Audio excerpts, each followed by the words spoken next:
From Midtown to the 161st Street Station in the Bronx and the new Yankee Stadium. A sellout crowd is again expected as the Yankees try to clinch the American League East against their bitter rival, the Red Sox. The series began Friday. Jabba Chamberlain got his first win since August 6 with 6 innings. Alex Rodriguez, 3 for 3, 4 batted in, including a 2-run homer, and he equaled a career record with 3 steals.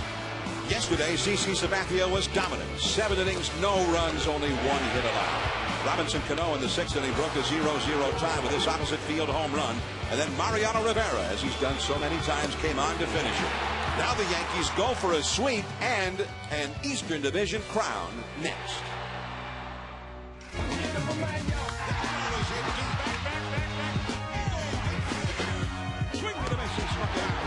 This one is gone.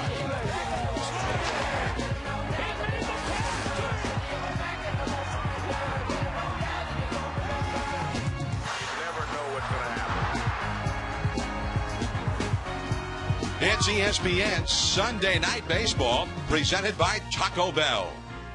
The tarp is covering the infield at Yankee Stadium. We've had rain from last night and through the morning and into the early afternoon, and we are going to be delayed in getting this ball game started. The Boston Red Sox in second place, the New York Yankees in first place in the American League East. Earlier, they took the tarp off the field and got all of the standing water off that, and then the grounds crew did its job. Meanwhile, Tim Welke, the crew chief of the umpires, were chatting with manager Terry Francona of the Red Sox a little while ago, perhaps giving him an idea as to when we might get this ball game started. The forecast is that the rain is soon to leave, and we should be able to get the ball game underway before too much longer. In the American League East, the Yankees with 99 wins, the best record in baseball, and with a win today, they will clinch the Eastern Division title at the expense of the Red Sox. The Red Sox, meanwhile, in the wild card division, have their own big lead. Their magic number to clinch over the Texas Rangers is down to 3. Hello, everyone. I'm John Miller with Steve Phillips and Hall of Famer Joe Morgan. Welcome to Sunday Night Baseball. And for the first time in 20 years, Sunday Night Baseball on Sunday afternoon. Although the division title has seemed inevitable for a few weeks now, the champagne is on ice today, and the Yankees are hoping to celebrate at the expense of their bitter rivals, the Red Sox, this afternoon. Now, while their pitching has been much improved lately, the prolific offense is still the signature of this Yankee ball club. And, Joe, a pitcher is in trouble right away. Derek Jeter leads off, then the power comes up, and once you're into that power, you stay in it for a long, long time. Well, John, when you're talking about the Yankee offense, you can start anywhere. You can start at the top with Derek Jeter, hitting .332, over 200 hits. You can jump down to Mark Teixeira. He leads the American League with 119 runs batted in, and he's second in home runs with 37. Or you can jump down to the 7th spot, and Robinson Cano is having another excellent season. 199 hits, he'll go over 200. He'll have 24 home runs and 80 RBIs, so they're having an excellent season. But the entire starting lineup of the Yankees is having an excellent season. But you have to wonder, would all this have happened without the addition of A-Rod? If A-Rod would not have been able to come back this year. When Alex Rodriguez returned on May 8th, the Yankees were 13-15. Since he's been back, they've gone 86-41. He's hit 28 home runs and drove in 93 runs. He won't win the American League Most Valuable Player this year, but I think he has been the most important player in the American League this year. And when you look at this Yankee offense and they go to the postseason, anyone that they play is going to have a tough time shutting them down. All right, so just to recap, A-Rod, no MVP, but the MIP. That's a newly Joe Morgan. Award. Yeah, from thanks, Joe Morgan. I like it. The MIP award. Now, the Red Sox lineup, Steve. It's deep. It's diverse. They've got speed and bat control to the top with Jacoby Ellsbury, the great base stealer, and Dustin Pedroia, the MVP in the league last year. They've got plenty of power after that. A lot more power, in fact, since David Ortiz got it going back in early June. Well, there's a saying in baseball that the season is not a sprint, it's a marathon, and that's the good news for David Ortiz. Go back to June 5th of this year. Ortiz hitting 188 1 home run and 20 RBIs. He was struggling. There was talk that he was done. The knee injuries of the past have sapped him of his power. His wrist injury from last year was still there, and it took away his ability to drive the ball. But since that time, since June 6th, you see the numbers. 26 home runs, the most in the American League, the 73-plus RBIs, driving in the runs, and he's turned his season around. And then ultimately, for the Boston Red Sox, they have a good lineup without David Ortiz producing. But he takes them from good to great. And the difference is this. In games in which David Ortiz has hit a home run, the Boston Red Sox are 22-3. As they head to October, and they're ultimately going to get there, great is going to be important. And David Ortiz has been great in the past, and they need him to continue to be great again. So we've got Big Papi, we've got A-Rod, we've got outstanding players on both sides. Of course, it's the Yankees Red Sox. A lot of great players. Andy Pettitte, who's had a great postseason record in his career, will be on the mound for the Yankees up against veteran Paul Bird. But for now, no sign of the ground crew. The tarp still covers the infield. We are delayed. Red Sox-Yankees hopefully starting soon. But now, here's Carl Ravitch.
Red Sox and Yankees a little bit later than scheduled, but about ready to play ball nonetheless on a wet New York Sunday afternoon.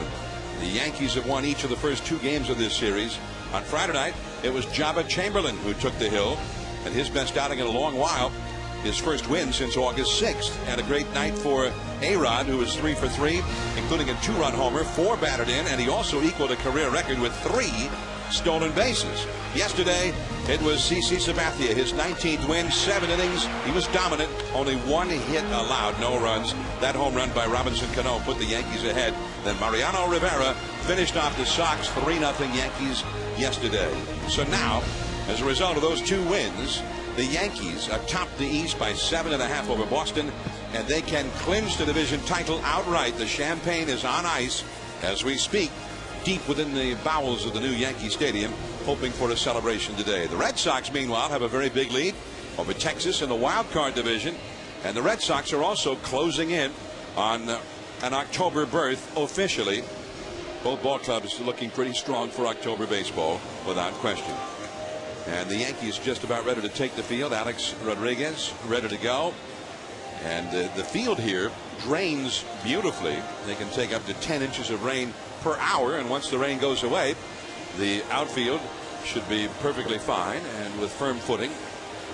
Nonetheless, Johnny Damon is missing from the Yankees batting order today because of the wet conditions. They're very protective of Johnny Damon. He's had a very healthy season up till now. And manager Joe Girardi does not want to tinker with that in terms of Damon, who's such a critical man in that lineup, hitting behind Derek Jeter in the ordinary Yankee lineup. Brett Gardner will be in the number 2 spot today, just back of Jeter. And there's Joe Girardi, whose first year did not go that well. The Yankees did not make the postseason, the first time in Derek Jeter's career that there was no postseason for the Yankees. But now they are poised to win the division title. They know they're playing in October. The question is, which team will they be playing? And which pitcher will go after CC Sabathia? Will it be the veteran Andy Pettitte, who's been there so many times before? Or will it be the new gunslinger in town, A.J. Burnett, acquired during the offseason? Jeter heads out. The Yankees head out. And the Yankees and Red Sox ready for baseball here at Yankee Stadium. And for the Boston Red Sox, another 90-win season, and that's the 5th time that Terry Francona has led his ball club to at least 90 wins, and no Red Sox manager in history has ever done that. Let's take a look at the batting order turned in by Terry Francona, presented by Taco Bell.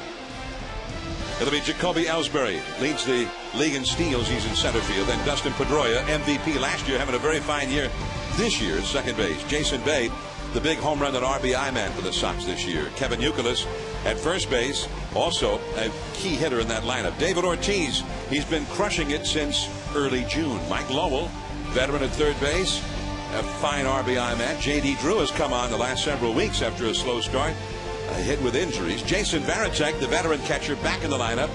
And it will be Alex Gonzalez, acquired during the season, and he has really helped solidify shortstop for the Red Sox. All up against veteran left-hander Andy Pettitte of the Yankees. Now 37-year-old veteran Andy Pettitte, 13-7 record, 4.15 ERA, but since the All-Star break, pitches some of his best baseball, a 5-2 record, 3.17. Now the start prior to his last, they skipped over Andy Pettitte, some arm fatigue. He came back last time out, gave up a couple runs early, then settled himself down a little bit to get back on track. Joe Girardi said that the key to look for is command of his pitches as they go along. You look at his career against the Red Sox, he's pitched the season, so to speak, against the Boston Red Sox. 35 games started with great success. He's had a lot of success against right-hand hitters this year with that cutter in on the hand. So Andy Pettitte really getting himself ready to help clinch it for the Yankees and get ready for postseason baseball. And here comes Jacoby Ellsbury. And we are just about ready for the Yankees and Red Sox, their final matchup in the regular season here in 2009. Ellsbury with 66 steals leads the major leagues in that category. He's got a .352 on-base average. And Ellsbury, the igniter at the top of the order. Oddly enough, only 89 runs scored. And with all of that speed and ability to get on base, I would have thought already well over 100. But it is Pedroia who still is the big run scorer for the Red Sox. Pedroia has scored 110 runs, among the leaders in the league. There's Pedroia coming up second in the inning. So Andy Pettitte with the first pitch of the day, just a bit below the knees, ball one. So just about a 1 hour delay at 2:08 Eastern Daylight Time. We have begun at Yankee Stadium. Pettitte with that familiar stare from beneath the bill of his cap, and that does catch the knees on the outside. 89 miles an hour for a called strike. We've had lots of rain in New York beginning last night and through the morning and into the afternoon, but right now very pleasant 65 degrees. The forecast is for more light rain to come, but most of the rain is gone now. And if there's any rain right now, it's just a light mist falling at Yankee Stadium. John, a lot of mystery around both teams here as we approach the playoffs. Shallow center. Gardner in a hurry. He gets there with the dive, and Ellsbury is retired. I think that dive was more of a protection, John, because of the wet field and not wanting to try to stop that quickly. He gets to make sure that he's under control.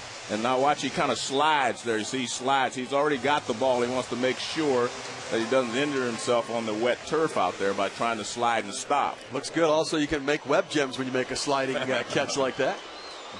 But I was talking about the mystery. As Pedroia comes up now, and a fastball on the outside for a called strike. Surrounding both teams, when we talk about who's going to start the playoffs for these teams, you ask the Yankees. We know Sabathia is going to start the first game. We do not know who's going to start the second game. The bunt, and that's foul. And for the Red Sox, we know Beckett will start the first game, but we do not know what's the condition of John Lester's knee or who's going to start the second game there because of, Tim Wakefield struggling and, with back problems and back issues. And then you go to the Yankees, you don't know if they want Pettitte out there because of his experience, or they're going to go with A.J. Burnett. We don't know if they're going to take the longer series so they don't need but 3 starters as opposed to 4 if you take the short series. So it's amazing what has been decided after this longer season, but what hasn't been decided about this pitching. There is Cano from shallow right, and he throws out Pedroia.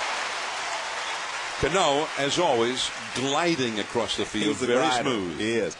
John, this Yankee defense is a lot better than what I thought it was going to be at the beginning of the year. Cabrera has played center field.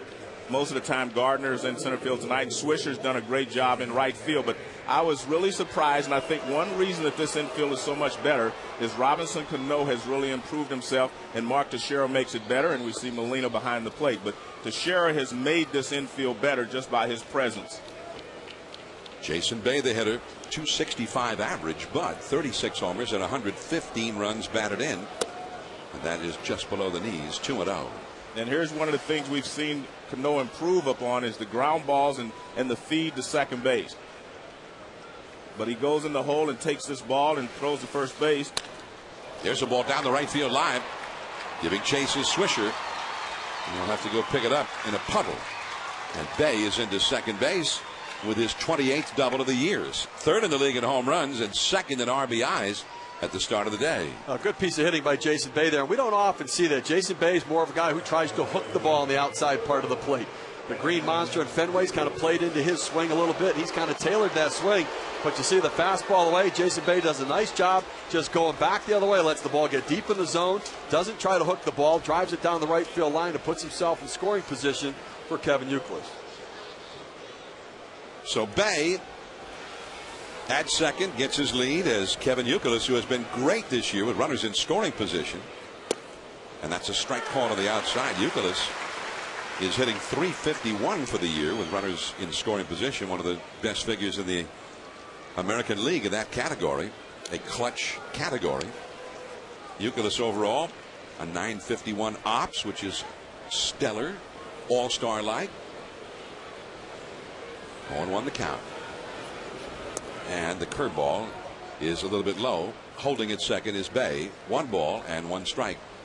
Youkilis in the last 2 years has the 2nd highest batting average in Major League Baseball with runners in scoring position, which we find second base or third base or either one. Joe Mauer of the Twins, the only one better than him in that 2-year stretch. Sometimes the guys are great in that category one year and not so good the next. That's exactly right. But he has been outstanding in these kind of spots for 2 straight years. And what's amazing to me, John, is when you look at it, he has 87 runs batted in. I know he's missed a few games, but he's played in 129 games. And you look at David Ortiz, and he had this horrible start, but he has 94 RBI. And you know that Pedroia and, of course, Ellsbury has been getting on base. So I'm a little surprised at that number, because you look at Jason Bay with 115 runs batted in. You know, and Victor Martinez in both places, of course, Boston and Cleveland, he has 102. So I was kind of interested in the fact that he has hit well with running in scoring position, which tells you that he hasn't had as many as the other players have. It's another one of those mysteries. Yeah, a lot of mysteries around these two teams. But one of the reasons there, I guess, is because he hadn't always hit third, either. Now he's hit down in the order some places. This did not appear to be a mystery. Andy Pettitte ends up pitching around the right-handed hitter who's so good in the clutch to go after Big Papi, a left-handed hitter who has not really had much success against Pettitte. Well, at least not home run success. Only 1 home run in his career against Andy Pettitte, but hitting .375 in his career. And David Ortiz, we talked about the slow start at the beginning of the season, but he has turned things around right now and hitting for power, picking up some RBIs as well. A called strike to Ortiz. 2 men on, but 2 men out here in the first. Now, Andy Pettitte, I think the Yankees are very interested, more than than you might ordinarily associate with a start, in how Pettitte does today, because they are trying to weigh where he might slot in the postseason. They also shut him down for a start. This is his 2nd start since then. And he had a little more success his last one than he'd been having before that. Well, his last time out, though, the first inning, he gave up a couple runs. It just wasn't real sharp. Now, as the game went along, he got a little bit more comfortable. And, he's nibbling a little bit right here. It doesn't look like he's being real aggressive in the zone early on. Although, you have to give Jason Bay credit. Now, Jason Bay going the other way. He has only 18 hits now to right field on the season. 84 hits to left field. So he's a dead pull hitter typically, but goes the other way and finds himself in scoring position. In the dirt, and now he finds himself at third base, and Youkilis over to second base, as Jose Molina was not able to block that one. He tried to backhand that ball in the dirt and try to catch it instead of keeping it in front and blocking it. Now a single could possibly score 2 runs here, with Youkilis advancing to second base and Bay to third. You see the ball down in the dirt. He just tries to catch that, doesn't try to block that ball at all, and that's either really trusting your hands a lot or being a little bit lazy in that situation. So now runners at second and third. Pettitte will work from the windup. 2-1. High and tight. That bends him back. 3-1 with Mike Lowell, a right-handed hitter, on deck. And a good right-handed hitter and a good RBI man. So I think he's going to try to go after Ortiz. This is not pitching around him. He's just trying to make sure when he throws the fastball, it's on the inner part of the plate and the slider or the cutter away. And he ends up walking it, and the bases are loaded. He's walked 2 in a row after the double by Bay. So Lowell will come up with a chance to do some damage now. 3 men on with 2 men out. I think you really look at how far Andy Pettitte is missing his target by. Jose Molina setting up away in this situation, and he comes really up and in to David Ortiz. And it's one thing to miss your spot, but when you miss that badly, you're setting yourself up for the long ball. And the K-zone presented by Ford. So here is Lowell. And that is too low on the outside with a 90-mile-an-hour fastball. Lowell is hitting .315 with runners in scoring position, and he's on a 100 RBI season's pace in his last 32 games. 3 men on. That is low and in. 2-0 the count with Bay at third, Youkilis at second, Ortiz at first. Now, things started beautifully for Pettitte. He got Ellsbury and Pedroia through only 7 pitches to get the 2 of them. He has not retired anybody since, and has thrown 15 pitches since then. 2-0. He got the call. He got that low call, and it's 2-1 from Chad Fairchild, who is the plate umpire. Well, when Girardi talked to me today, he basically said that the only thing he saw different from Pettitte was his control. He thought that he was back as far as throwing the ball, but his control was off. In fact, we kind of Steve mentioned that the inside edge had him throwing 86 miles an hour, and Girardi said that was inaccurate because he was up around 88, 89 miles an hour, and that maybe they misread some of the fastball, some of the cutters as being just straight fastballs, and they were not. So he said to me that he thought that he's throwing well. The only problem he sees is his control, and obviously we're seeing an example of that here after the first two hitters. Well, his season has been much better since the All-Star break overall. We've got a big pitch now with 3 men on, 2-2 the count to Lowell. Off Pettit. A-Rod juggles, and everybody's safe. Scoring is Bay, and it is 1-0. And the question is, how is Andy Pettit? Well, the ball hit him hard, and he's flexing his, looked like it was his left leg he was flexing. And A-Rod actually had a chance to make the play, but he bobbled it, and Lowell was safe at first. Remember, Mike Lowell's not running well because of off-season hip surgery, so he had a chance to get him, but that ball was hit right back through the middle. Looked like a fastball pretty much middle out, and he hit it off of his foot. Didn't look like he got any glove on it at all, and he really cringed when that ball hit him. The look on his face as the ball comes right back up the middle, and just couldn't react quickly enough. It looked like right on his right foot, I guess it looked like, as it kicked away, and Alex Rodriguez unable to get a grip on the ball. And that plant leg, his front leg hits off his foot. You can see he didn't really know where that ball was. But take a look at Andy Pettit's face. That line drive coming right back at you, and watch the reaction. Now, it didn't look like it hurt as much as I thought. That was more of a look for where is the ball. So he doesn't look like he's in terrible pain right there. Gene Monahan, the veteran Yankee trainer, along with manager Joe Girardi, out to make sure Pettit's okay, and apparently he is, or at least be convinced him that he is. The batter will be J.D. Drew with the bases loaded, a run in, an infield hit for Lowell. The ace Boston left-hander John Lester got hit with a line drive just above the knee here on Friday, right to Cano, and just like that the inning is over. The ball hits sharply, and Pettit walks off the mound. We'll keep an eye on him. The Yankees are coming up against Paul Byrd, trailing 1-0.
Sunday afternoon, the Yankees won, the Red Sox won. The Yankees coming up with Derek Jeter to lead off against Paul Byrd. And here is the Yankee batting order presented by Taco Bell. Derek Jeter having an outstanding year, over 200 hits at short. Brett Gardner in center, filling in for Johnny Damon. Mark Teixeira, MVP type numbers at first base. Alex Rodriguez, excellent numbers despite missing the first month of the season. Hideki Matsui, the DH, also a big year. Nick Swisher in right field. Robinson Cano at second. Melky Cabrera in left. Jose Molina for Posada, the catcher, batting ninth, all up against veteran right-hander Paul Bird. And of course, this is a big start because, again, with Tim Wakefield being injured, they don't know what's going to happen as far as the fourth starter. Throws a good fastball, sinker, slider, and a slow curveball. His changeup is pretty straight, but he has a slow curveball. And he has a lot of problems with left-handed hitters. They're hitting .393 against him this year, and they have 6 left-handed hitters in this Yankee lineup to face him. Yankees have a very versatile batting order. Several switch hitters, 3 of whom are in the lineup today. Lowell, that's a foul ball. Would have been an out, but foul ball was the call. So Jeter with a count of 1 ball and 1 strike. I was wondering, he called that because it's the home plate umpire's call until the ball passes third base. The third base umpire is the one I saw make the call. I saw make the call, and that's why I question it. He's not supposed to make the call unless it passes the bag. Before the bag is the home plate umpire's call. 1-1 the count to Jeter. Base hit to left. There's a little off-speed hanger.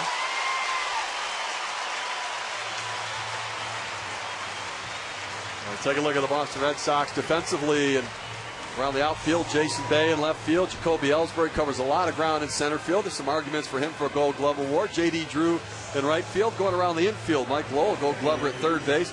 Alex Gonzalez, a great pickup that's really changed the defense for the Red Sox during the month of August. Dustin Pedroia at second base. Kevin Youkilis at first.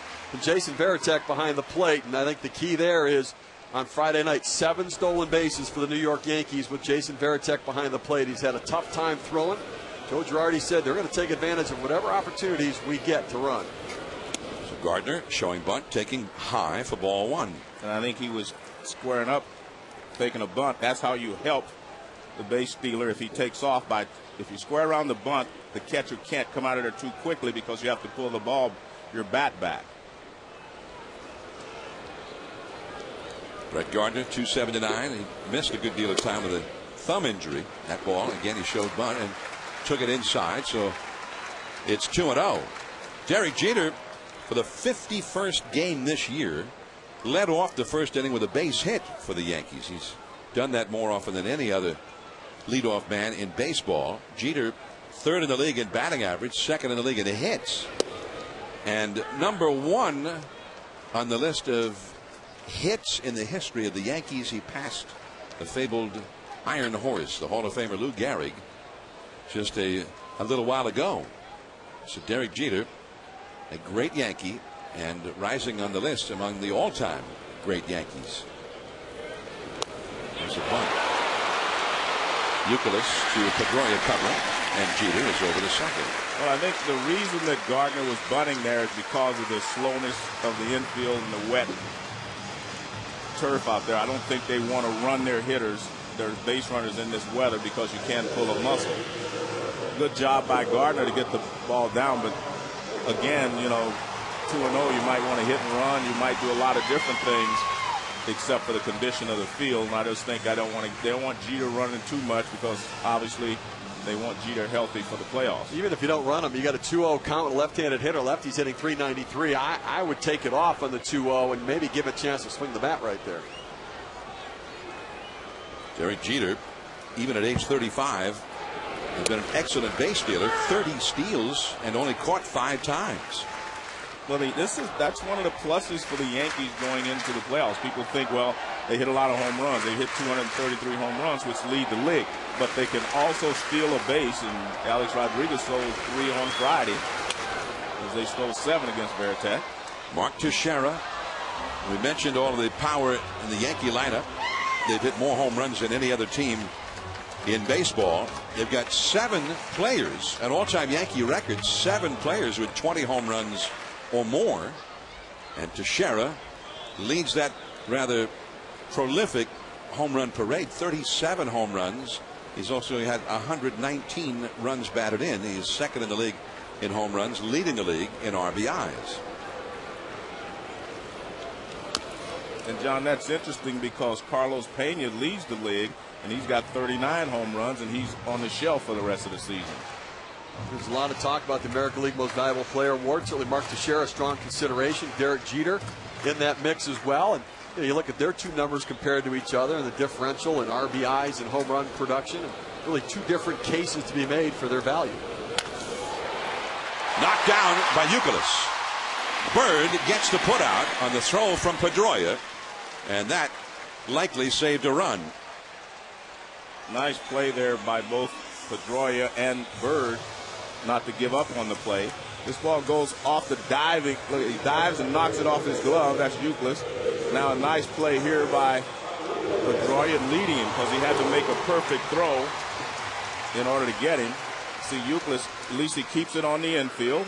And Pedroia not giving up on it, comes forward, makes a perfect lead, and they retire to Sheriff. And now A-Rod, 1-0, Boston ahead. Alex Rodriguez, 3 for 3, 4 RBIs, and 3 steals here on Friday. And he takes a called strike. A-Rod, I think he was just bluffing there. Well, he was trying to tell Mike Lowell come in a little bit, but Mike says, okay, if you want to bunt, go ahead. He's not going to come in. So I think that's exactly what he was doing, just trying to tell him to come in, but Lowell says no way. From the windup.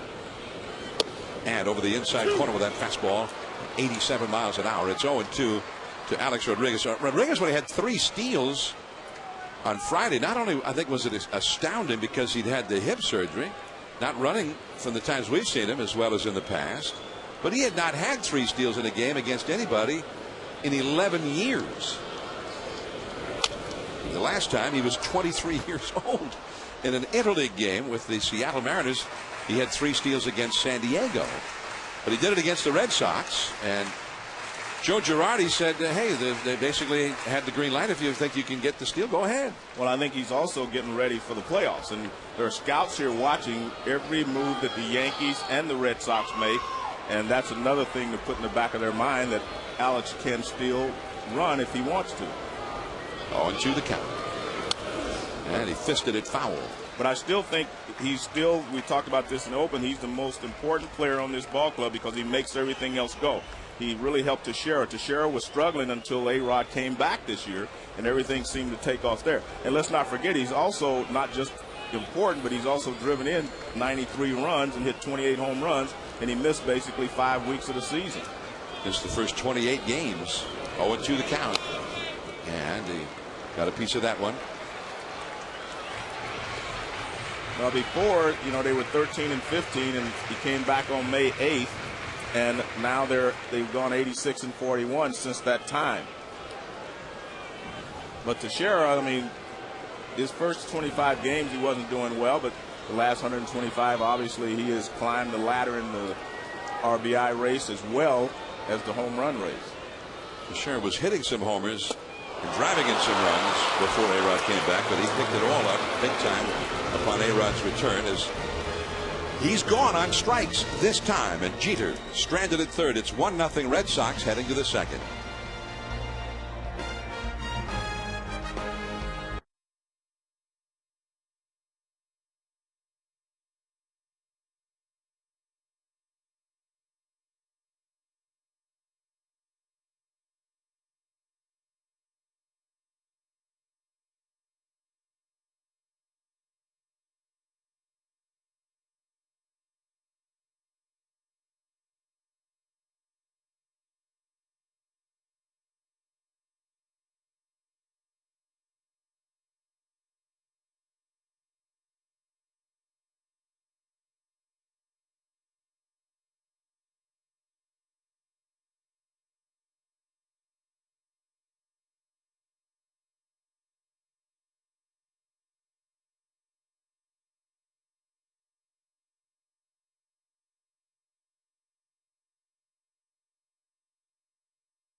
In the afternoon, presented by Taco Bell.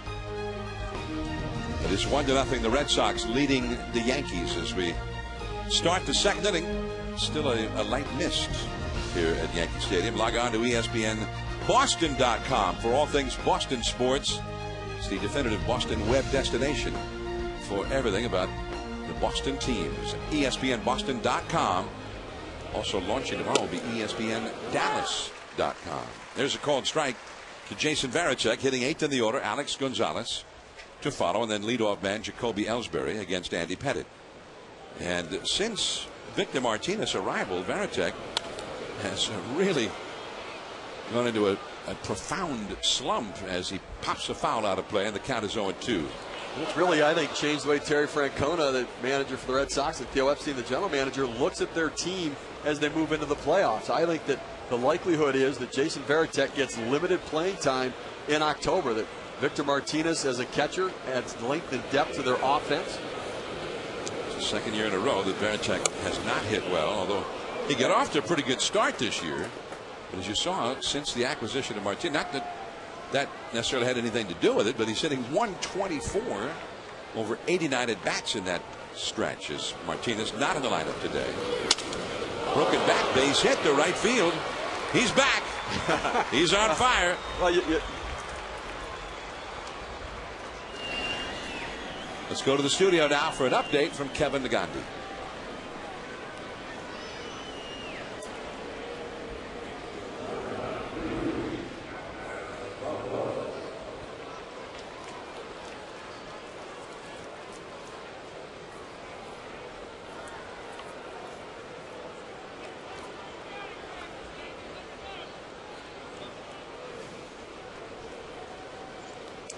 Big day for the Twins to beat a guy who's been one of the top pitchers in the American League and in all of baseball this year, Zach Greinke.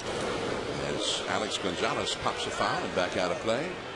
In the Central Division, got quite a race, and it wasn't, a couple weeks ago, it didn't look like there was any kind of a race at all. But the Twins have come roaring back. They're only 2 games out, and they've got 4 games coming up in Detroit starting tomorrow. Big showdown.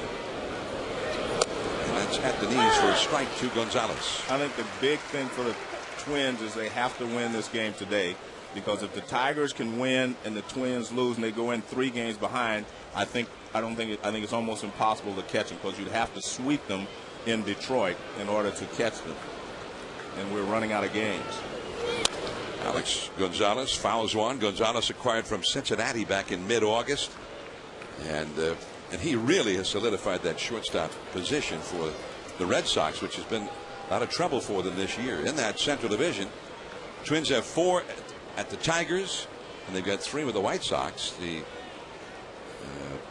Twins themselves have the games with Kansas City next week, and they see Zach Greinke again next week. Well, that's the tough draw they have. They have Zach Greinke pitching today on Sunday. Well, his lineup again is to pitch on Friday. Well, you know what? The Minnesota Twins are going to face Zach Greinke again on Friday after that 4-game series against the Tigers, where they're going to see Justin Verlander, Edwin Jackson, and Rick Porcello. So a tough draw, I think, for the Minnesota Twins here down the stretch. 1 ball and 2 strikes to Gonzalez. A-Rod. There's Cano 1 to first. A double play.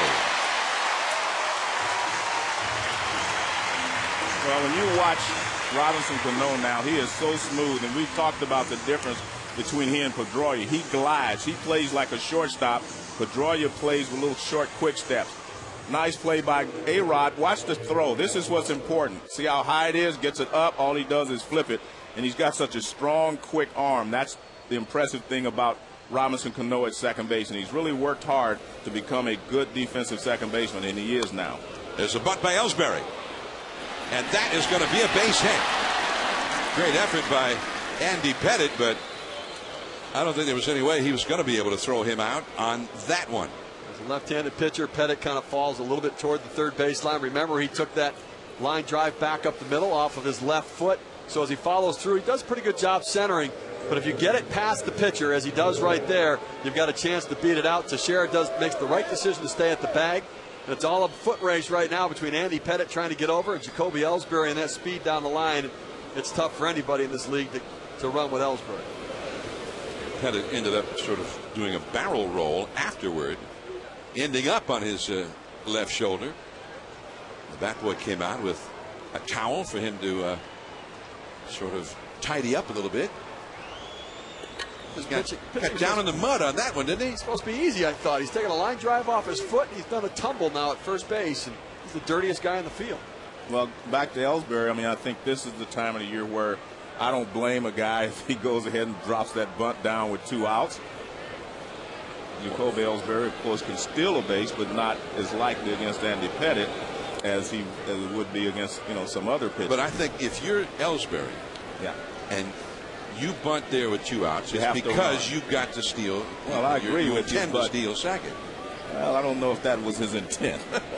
I think his intent was to do what he did. He got a base hit. He's right at 300. He came into the game hitting 300 on the nose, and he made an out the first time up. And I say this in all honesty, I don't blame players when you get to this point in the season. It's pretty much set that Boston's going to be in the playoffs, the Yankees are going to be in the playoffs.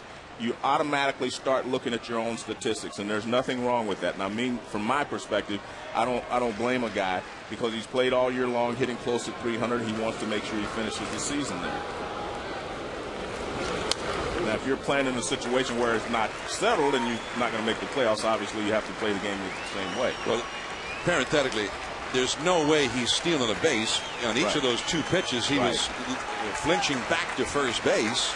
He doesn't really have a prayer to steal second base from what we've seen so far. No doubt, but let me take it even a step further. We're talking about the guys individually thinking about their statistics. Well, guess what? The managers are doing the same thing. Back to the bag again. Off the glove. And Cano got it. Just in time. The ball kept on the infield by the Gold Glove work of Mark Teixeira, who's one of the best in the game. And then Cano got it back to Teixeira. Pedroia has a hit taken away. Last of the second now. Matsui coming up for the Yankees. It is 1-0 Boston.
Of the second here from New York.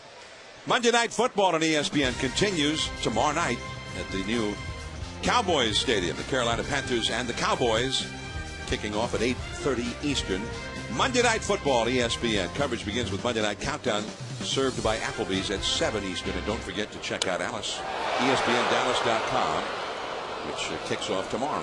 Ball ripped foul by Matsui. Strike one. For the complete info about the Dallas Cowboys, the Texas Rangers, the Dallas Stars, the Mavericks of the NBA. Hey, John, why did they have Jerry Jones picture there? Does he play? Yeah. I mean, Jerry is a celebrity as well as his players, and the other players we talked about there in Dallas with the Stars and the Mavericks and all those other teams. Jerry Jones is a star. Some dynamic homers and Martin Cuban as well down there, right? Well, he wasn't on there. Matsui with a strike on the outside from Paul Bird. 1 ball, 2 strikes. Yeah, see there. So look, this is not from Monday Night Football. This is Dallas, ESPNDallas.com. Right. That's why I say, but look, Jerry Jones on there with the other athletes. Or with the athletes. Yeah, with the athletes. You're right. Well, he said he used to play. Right. Play what? Football. He played at Arkansas with Jimmy Johnson.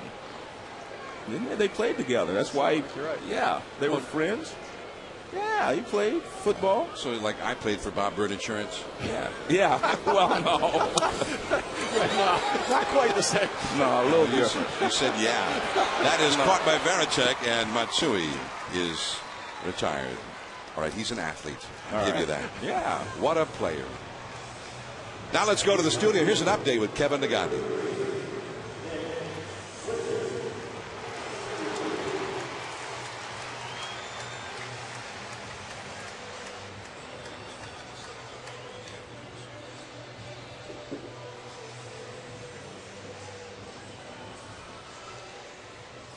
Willingham, 24 home runs, not that many at bats either.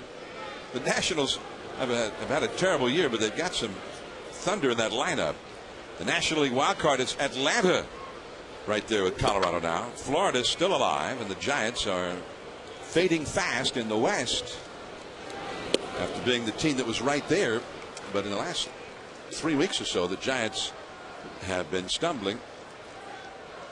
Nick Swisher, only 3 hits in his last 27 at bats. 1 out, nobody on. Swisher with 1 out here in the second. And the count is 0-2 with Robinson Cano on deck. For 20 years, ESPN Sunday Night Baseball, we've been coming to you at 8 o'clock Eastern Time, 5 o'clock Pacific. But a switch for this ball game, and we'll tell you why here in just a moment. As the big crowd looks on at Yankee Stadium on a cool, wet day.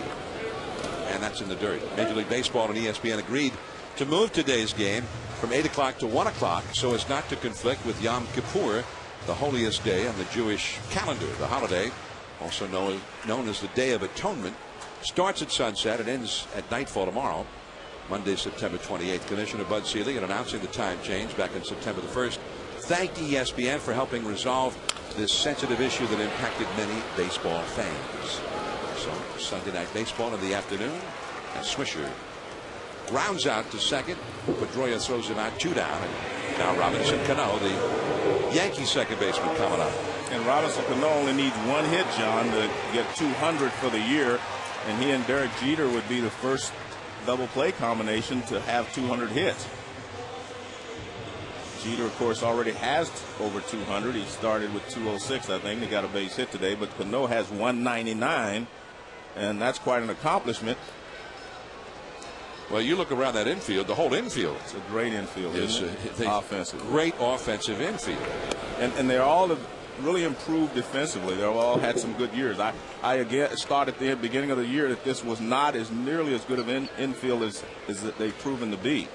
They've all played very well, and again, I think Teixeira has really helped, and Cano, with the fact that he has really worked hard. Joe, there are some making arguments it may be the best infield of all time. I'm not we're sure not going to argue that point. No, I'm not sure we want to go quite that far. I don't want to go there yet, but I agree with you that it is obviously a great infield. Let's take a look at the numbers. Just this is the offensive side, of course. 119 ribbies for Teixeira, Cano, 80 RBIs, hitting 320, and look at Jeter, 332, 200 plus, and Alex Rodriguez again missing, the first 5 weeks of the season almost, and hit 28 home runs, 93 ribbies. That is an offensive infield, and you didn't even put Posada on there. We didn't even talk about Posada, who's also having an excellent year, behind the plate, defensively as well as, from an offensive standpoint. You saw just the offensive numbers, but defensively, Mark Teixeira has really been a major asset on the right side of the infield. Robinson Cano much better, and Derek Jeter really improved. That's up the middle, base hit to center field for Cano. And that's the he's 200. done it. Yeah, there it is, 200 hits. That's quite an accomplishment. Now, do you get the ball for your 200th hit? I would. Right? Hey, I would. Well, they're going to have to throw it in anyway because it got wet. And there was the bat boy out there to get it. I think that's an accomplishment. Yeah, they're taking it up to his locker, and you'll have that ball engraved with 200 or whatever, and fans giving him a ovation. There's a change up away, and he just grounds it right back through the middle for a base hit. I mean, he has such great plate coverage. That's one of the reasons he's such a good hitter. Yesterday, there was a fastball tailing off the plate away, and he hit it over the left field wall, which was the only run for most of the ball game yesterday. There's some great names in Yankee history that have teamed up for 200 hits in the same season, starting with a fabled leadoff man on the Murderers Row Yankees of 1927. Earl Combs and Lou Gehrig both did it in 27. Then Gehrig and Joe DiMaggio did it in 1936 as Cano runs, and he's out. And Johnny's out because he slid late. The inning is over. Varitek, who allowed 7 steals here Friday, nails Cano onto the third.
Sunday Night Baseball, presented by Taco Bell, brought to you by Chevy, honoring the spirit of community by supporting the 2009 Roberto Clemente Award. Jason Bay right down the line. A-Rod from his knee. Too late. It's a base hit for Bay, who hit a double to right his first time and an infield hit this time. Well, that's more typical of Jason Bay right there, because he tries to get the barrel of the bat out in front. And we saw his first at bat, he went the other way on a sinker away. But this is Jason Bay right there, trying to get the barrel in front most of the time. And that's one of the reasons that he doesn't hit for his higher average. He's easily fooled with breaking pitches because he's trying to get out front with the barrel. So Bay is safe at first. Now A-Rod's got the mud of Yankee Stadium all over his uni. Here is Youkilis. And it is 0-1. And when I was talking about Bay trying to hit the barrel out front, I mean, he struck out 157 times, which is a lot, you know, even though when you look at Reynolds and maybe Howard, maybe it's not quite a lot, but that's still a lot of strikeouts. Kevin Youkilis walked his first time, and he rips one foul into the crowd. Victor Martinez, the acquisition in the season for the Boston Red Sox, not in the lineup today. We asked Terry Francona about it. Just listen, just a scheduled day off for Martinez in the midst of a 25-game hitting streak. Great acquisition for this Red Sox lineup. That's into left field, a base hit. So Bay to second, holding, 2 men on with nobody out, and Big Poppy coming up. We got an update now with Kevin Nagandi.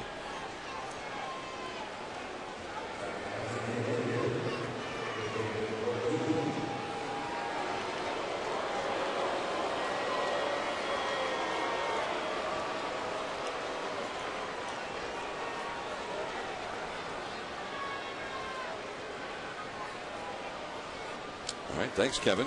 Carlos Quentin knocking in the tying run there for the White Sox. That'll be big for the Twins if they could stay no worse than 2 games out going into that big 4-game series in Detroit, because they don't want to have to depend on somebody else once they leave there. If they're 2 games out, they win 3 out of 4, and they're right there. Right. But they're tied with them going to the final weekend, and it's anybody's division to take. But if they're still a couple of games out, different story. If they're 3 games out going in, it's almost like they have to just go in and sweep. I don't know what the pitching rotation is, but Jake Peavy shut Detroit out the other day, so they're going to have to play the White Sox again. I don't know if Ozzie would save Peavy for him. That was Friday as Big Poppy takes a ball, and it is 2-1 to Ortiz, who walked his first time. And Pettit in a jam here, 2 men on. You see how the Yankees are playing it defensively against Ortiz. Shortstop Jeter pulled over toward the middle. Not nearly the shift that we normally see against Big Poppy. And now Pettit's behind him, 3-1 after walking him in the first. He's going to 3-1 this time with Mike Lowell on deck. Now, Joe, without that big shift we're normally used to seeing, does that tell you something about how they're going to pitch Ortiz? Looks like they're trying to go away with everything. All right, they always try to come in with the fastball and away with the slider, so I don't think that's as big a reason as the fact that that's the way they wanted to play the defense. So now the bases are loaded with nobody out, and Boston with visions of a big inning against Pettit as Lowell comes up, who knocked in the first run of the game with a hit off the foot of Andy Pettit in the first inning. You know, Derek Jeter, one of the questions in the past about him has been his range defensively, and he has not had the kind of range in the past. He worked very hard this offseason on his lateral movement to get that range back again, and he has been improved to a certain degree.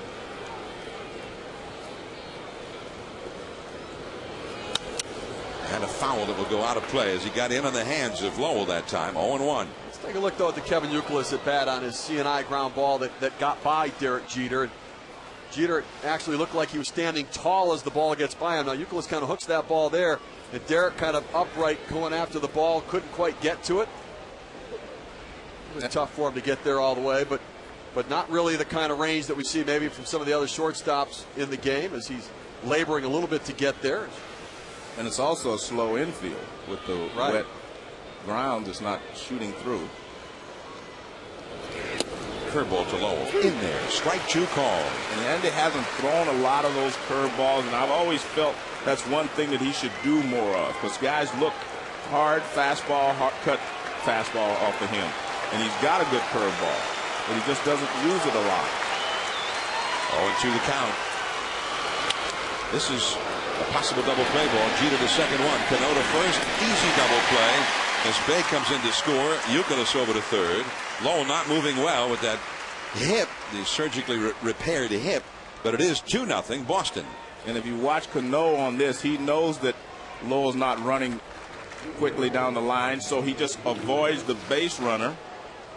He just gets out of the way of Ortiz, who's not going to put a lot of pressure on him anyway. But watch, he comes across the bag, avoids Ortiz, and he knows that he's going to be able to get Lowell at first. Jeter takes a little more time, comes across the bag, out of the way of the runner. That's pretty right there. Now, do you think he still actually had his foot on the bag when he had to throw in the glove? Picky. I mean, I'm just telling you how pretty that was. You could put music. You could add music to that, and you're talking about was he on the bag. I enjoyed it. I thought it was he was Baryshnikov out there. Well, I just wondered if maybe he was so smooth that the umpire perhaps missed that his foot was not actually on the bag when he caught the ball. Well, I could put a little McCoy Tyner jazz to that, and it would be beautiful. So I don't know about the other stuff you're talking if about. it's that beautiful, yeah, close enough. Leave it alone. 1-1 the count, and that is too low. Watch this. I mean, little jazz. Look at that. Look how pretty that is, John. And you're trying to put a little pressure on the guy. Look at this. Just a minor detail that the runner's safe at second base. I mean, it looks worse in slow motion. Well, I still thought it looked beautiful. It was very pretty. I mean, a little poetry in motion. I mean, when I watched in the NFL, they show guys catching passes like that, and that's what it looked like to me. Beautiful.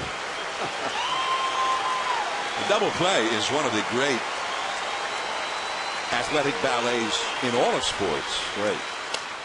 The timing to get a double play is generally just so, and you have to be extremely good to do it.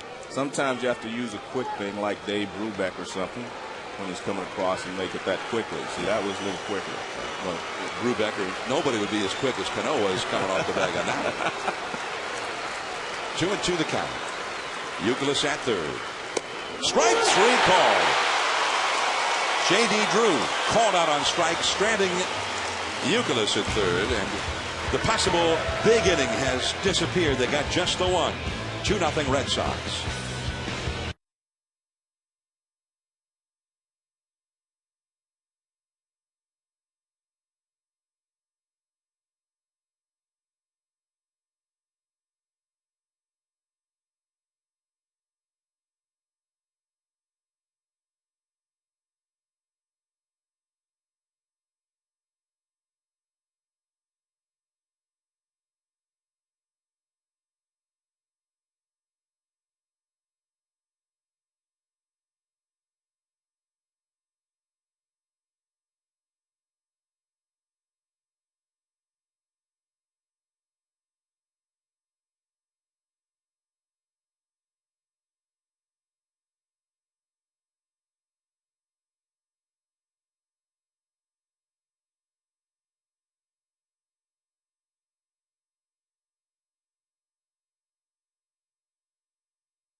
The Yankees 2-0. The Yankees with a win today would clinch the Eastern Division title outright. And as Yankee captain Derek Jeter told us yesterday, missing the postseason last year, that was a big deal. It was pretty disappointing. You know, you have the opportunity to go to the playoffs all those years in a row, and for the first time not to go, it made for a long off season, and I'm happy we don't have to do that this year. Did you watch the games? No, I don't watch. No, I have a tough time watching a playoff game. I see some of the highlights, but I can't sit and watch the game.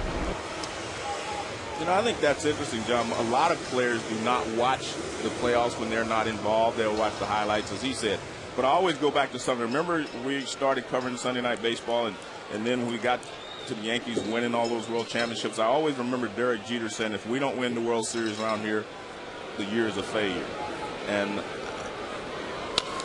Melky Cabrera belts one deep into right center. Goodbye. That's the home run porch at the new Yankee Stadium, right center field, and it is 2-1 Red Sox. When we talked to Girardi today, he said the ball wasn't carrying as well now as it was at the beginning of the season, but it's still a short porch there in right field. And as I said about Cano's line drive yesterday, the ball flies out of here, with the exception, of course, to center field. But that ball, as soon as he hit it, you knew it was a home run. Anything to right field, right center now, and you get it in the air, it's pretty much gone.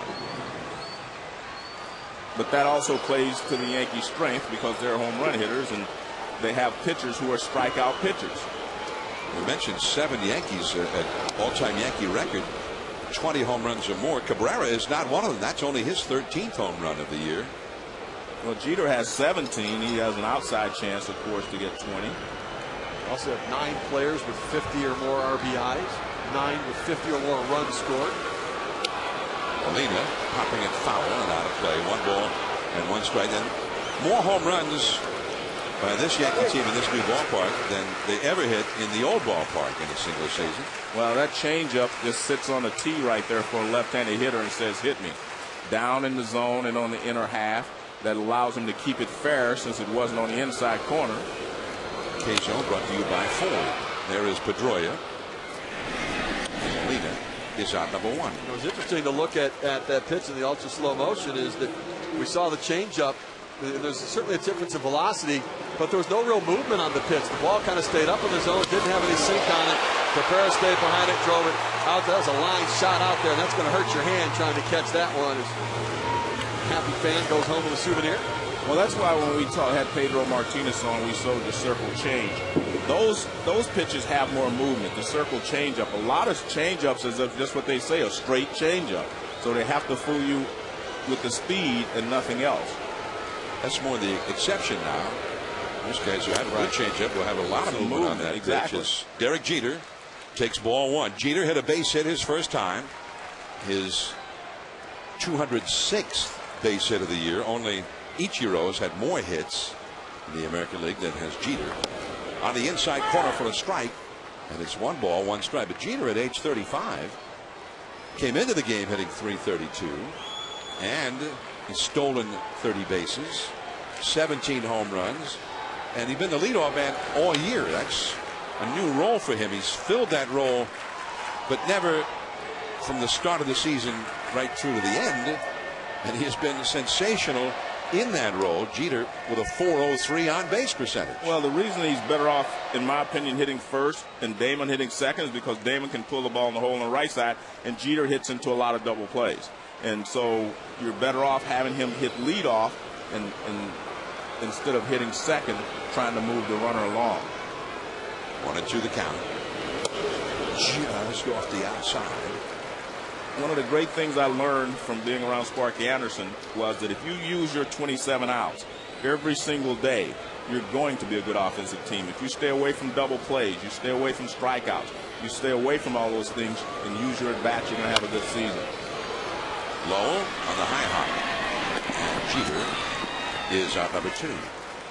That's really when we talk about this Yankee lineup being a circular lineup is you have really 9 hitters, especially with Jorge Posadas in the lineup, who can hit for average. They all seem to have power. They have 8 hitters with an OPS over 800. We're talking about the average OPS being in the 740 range. So I mean, they really have power, on base percentage, and really speed as well, allowing them to manufacture runs at times. And Brett Gardner certainly one aspect of that speed component that the Yankees have in their offense. But I think we still have to say that this ballpark has really helped them to have those numbers. And there's a strike on the inside. I mean, this ballpark, again, it's just a short porch and right. It was short in the other ballpark, too, but I think this one plays even smaller than the Yankee Stadium across the street, the old Yankee Stadium. Well, they have hit 129 here at home now. They've hit 105 on the road in the same number of road games as they've played home games now. They have allowed 100 in this ballpark, and they've only allowed 77 in their road games. So both they and their opponents have hit a lot more home runs in the games at this ballpark than the Yankees and their opponents in all of the Yankees road games.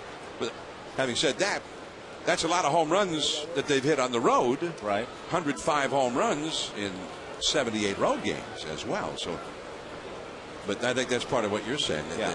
They are a club that is uniquely qualified to take full advantage of a home run park. And that's all for Gardner. And the inning is over. Melky Cabrera taking a changeup into right center field. The long ball. The Yankees trailing 2-1 as we head to the 4th.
Sunday Night Baseball presented by Taco Bell. And from the outfield here at the new Yankee Stadium, beautiful looking ballpark, very grandiose, and at the same time evoking a lot of the feel of the previous Yankee Stadium. And they brought back the frieze or the facade as Spike Lee looks on. Look at all those numbers and championships and everything on that hat. Well, I saw 53. That was a Yankee win when they made it 5 straight World Series victories under Casey Stengel. They won from 49 through 53. I saw 62 when they beat the Giants in the World Series. That was in that stretch of in 15 years they won the World Series 13 times from 49 through 62.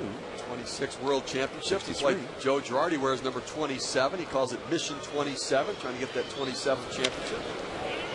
Varitek, and there is Gardner stepping in front of Cabrera. And Varitek is now 1 for 2. Here's an update with Kevin Nagandi.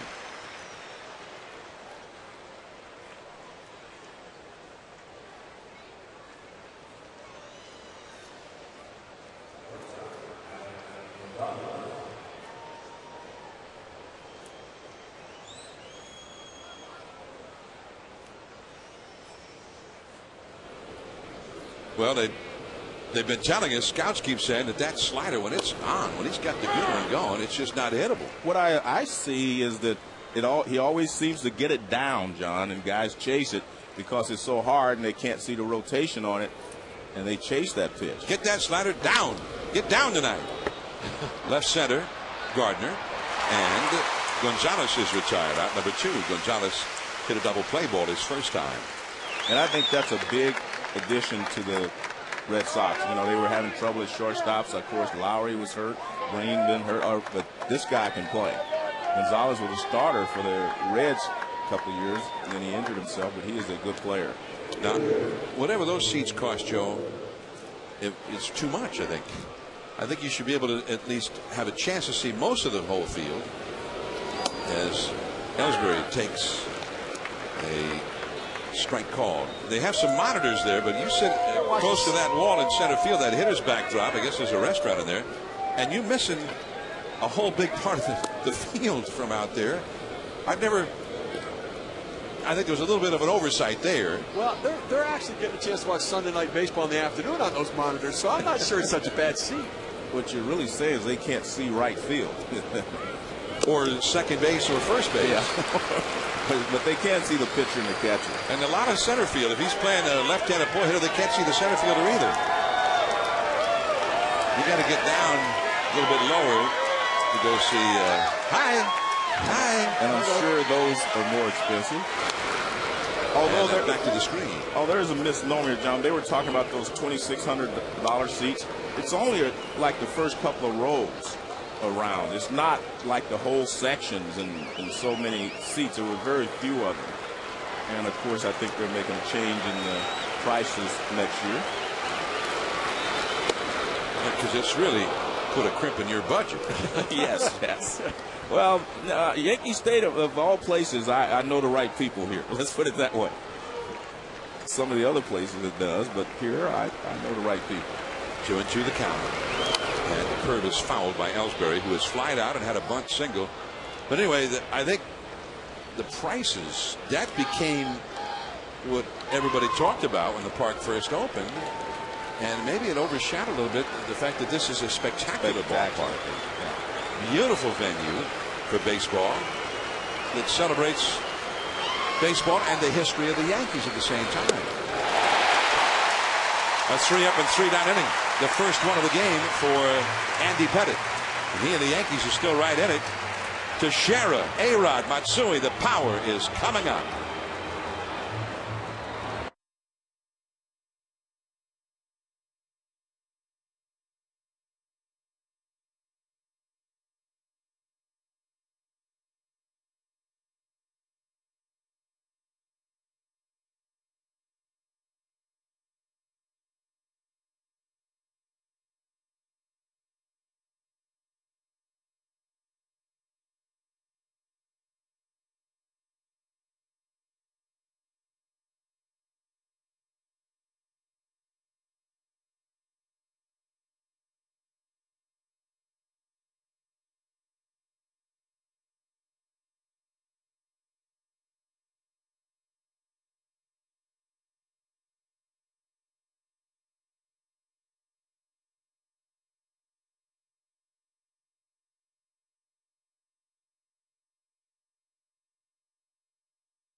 Last of the fourth inning here at Yankee Stadium. Log on to ESPNBoston.com to get everything about Boston sports. Red Sox drive for October. The Patriots, Bruins, Celtics, BC, BU, Harvard, Northeastern. The game. It'll all be at Boston.com, ESPNBoston.com. And tomorrow launching will be ESPNDallas.com. That ball hit deep down the right field line by Teixeira, but very much foul into the second deck. 1 ball, 1 strike. Teixeira grounded out to first. He was really robbed of a hit by a diving Kevin Youkilis his first time. Teixeira, who's hit 22 homers in this park, 15 on the road as a Yankee. That curveball is pulled foul, and the count is 1-2. John, I know you're not a track aficionado, but there's Usain Bolt, 3-time fastest Olympic guy running in track now. The world's fastest human? Yeah. He came looking for stolen bases today. Heard 7 stolen bases on Friday, and he just thought a track meet was breaking up. John, I want to go back to that Boston.com. They didn't have Bob Kraft on there, the owner of the Patriots. They had Jerry Jones on the Dallas. John Henry, the owner of the Red Sox. Yeah, they didn't have those guys on there. But, I mean, you know, they've got, I don't understand that. A couple of guys wearing masks. Maybe Kraft was wearing a mask that night. 2-2 the count. And a foul off to the right. I don't know Jerry, but I know Bob, and he's one of the great, great owners in the NFL and one of the great guys. 2-1, the Red Sox lead the Yankees, and Mark Teixeira standing in with a 2-ball, 2-strike count. 37 home runs, 2 behind the league leader, Carlos Pena, the Rays, who's out with an injury. So Teixeira's got a clear field to try and catch him and pass him for the home run championship. If anything, I hope they tie. 3-2 the count. The Sabathia hit Carlos Pena on the hand and put him out for the remainder of the season. Ripped foul. That may hit somebody in the hand down in the seats in right field. John, I want to finish that point I was making when I was talking about Ellsbury bunting and taking care of, you know, his individual stats. Well, the managers are doing the same thing. When we talked to them today, each one of them said they're playing this like it's a regular season. They're still trying to win their division.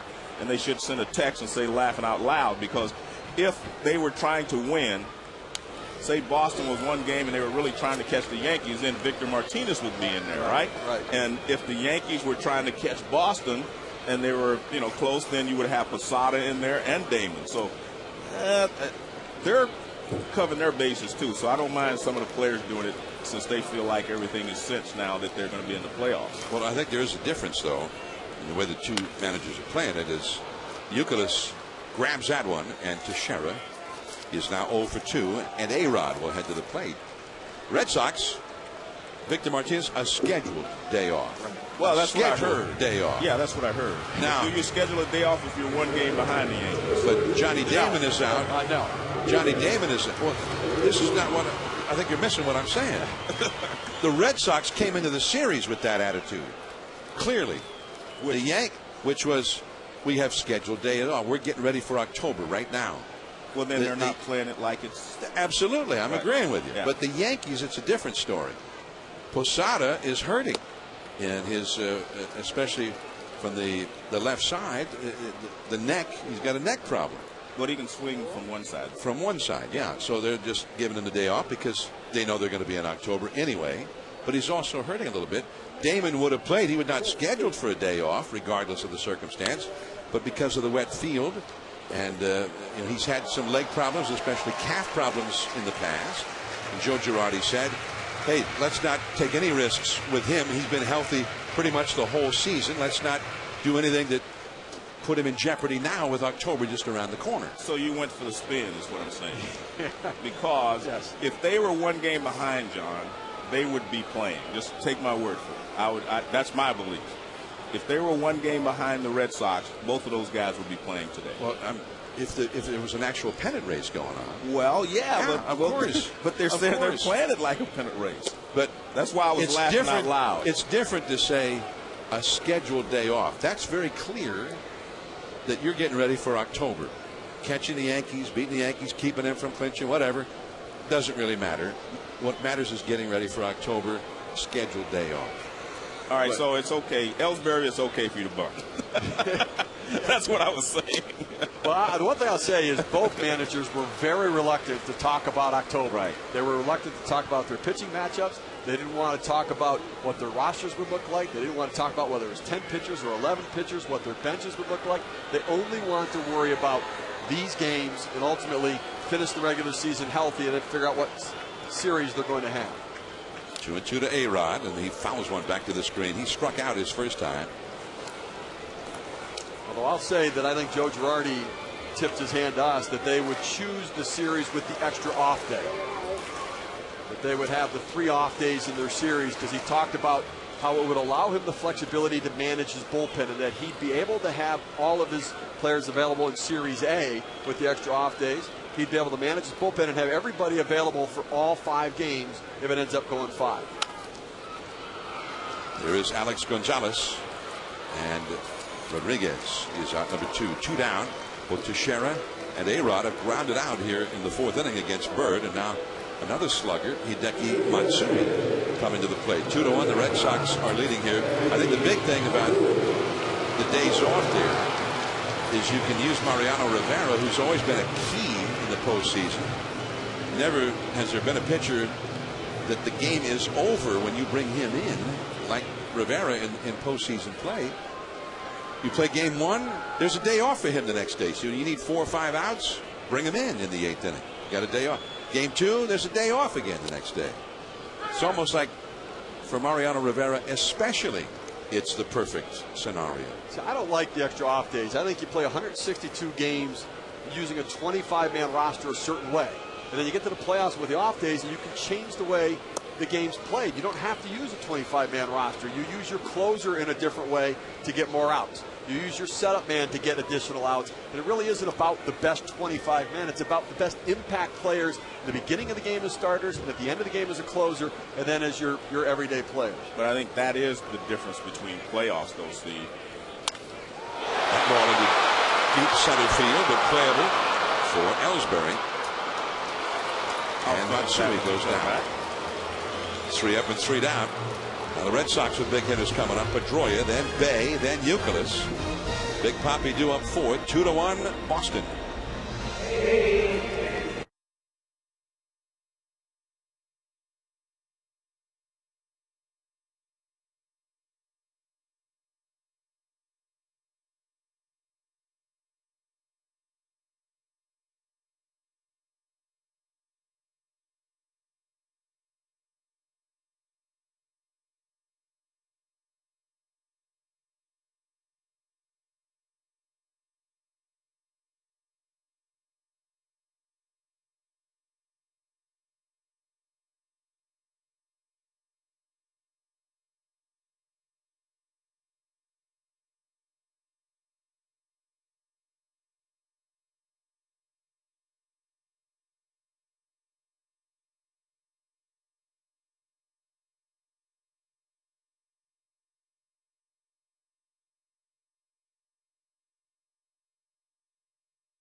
Start the 5th inning at Yankee Stadium. I'm John Miller with Hall of Famer Joe Morgan, former New York Mets general manager Steve Phillips. They've got the frieze, or the facade as more commonly known.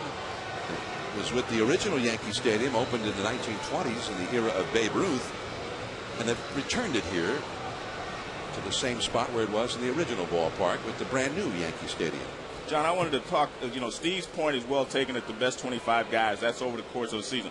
But the playoffs are different. The playoffs are short series. So your objective is to win short series because the first one's 3 out of 5, of course, and then 4 out of 7. Those are short series. So you actually set your team up for that. In the past, when the Yankees were winning World Series, I thought, remember, they didn't have the best record in the league or whatever, but when they got to the playoffs, they were built for the playoffs. And I think that's what you have to do in this day and age. Not only build for the marathon long season, but you have to build for the playoffs, that short series. And therefore, you have to have, is the reason I think the Yankees have been out of the last 3 playoffs in the first round. They did not have a CC Sabathia. They didn't have someone to match up against the number 1 on the other team. Now they're built to have that, and I think that's going to make a difference for them. But the playoffs, and truthfully, to me, that's what makes them more exciting. They're just short series that you have to do something right now. So therefore, you don't use the 25-man roster, but I do understand your point. I think looking at it from a general manager's perspective, you have such an appreciation for that 25-man and how that 24th, 25th guy play into the mold of what happens in individual games, but it kind of gets eliminated with those off days. But it is a different perspective. Right. No, I mean, look, you want you want your team to have 25 guys you can count on. But remember now, Joe Torre, all the time he was winning, he would use as fewer number of guys as he could. Coming out of the bullpen, he only I wouldn't say trusted, he only used 3 or 4 guys. Whereas now you may use more with Girardi managing. Pedroia, and there is Cabrera, and Dustin Pedroia is 0 for 3 in the game. Facing Andy Pettitte here in the 5th inning, 2-1, Boston ahead. Joe Girardi will take the Yankees into the postseason as their manager for the first time. Joe Torre, of course, had that long run of taking the Yankees to the postseason from 1996, the year he came in as the manager, right through 2007, and then he's about to take the Dodgers into the postseason for the 2nd straight year. So the Torre run into the postseason with the Yankees now with the Dodgers is uninterrupted. This will be the 14th consecutive year in the postseason for a Torre-led ball club. And it's 0-1 to Jason Bay, who has doubled to right and singled down the third base side and scored Boston's 2 runs. Bay with Youkilis on deck. There is Gardner, out number 2. One thing Torre always did so very well is if there was a day off, then Mariano Rivera was available for 2 that night. Here's Kevin Nagati with a Sports Center right now.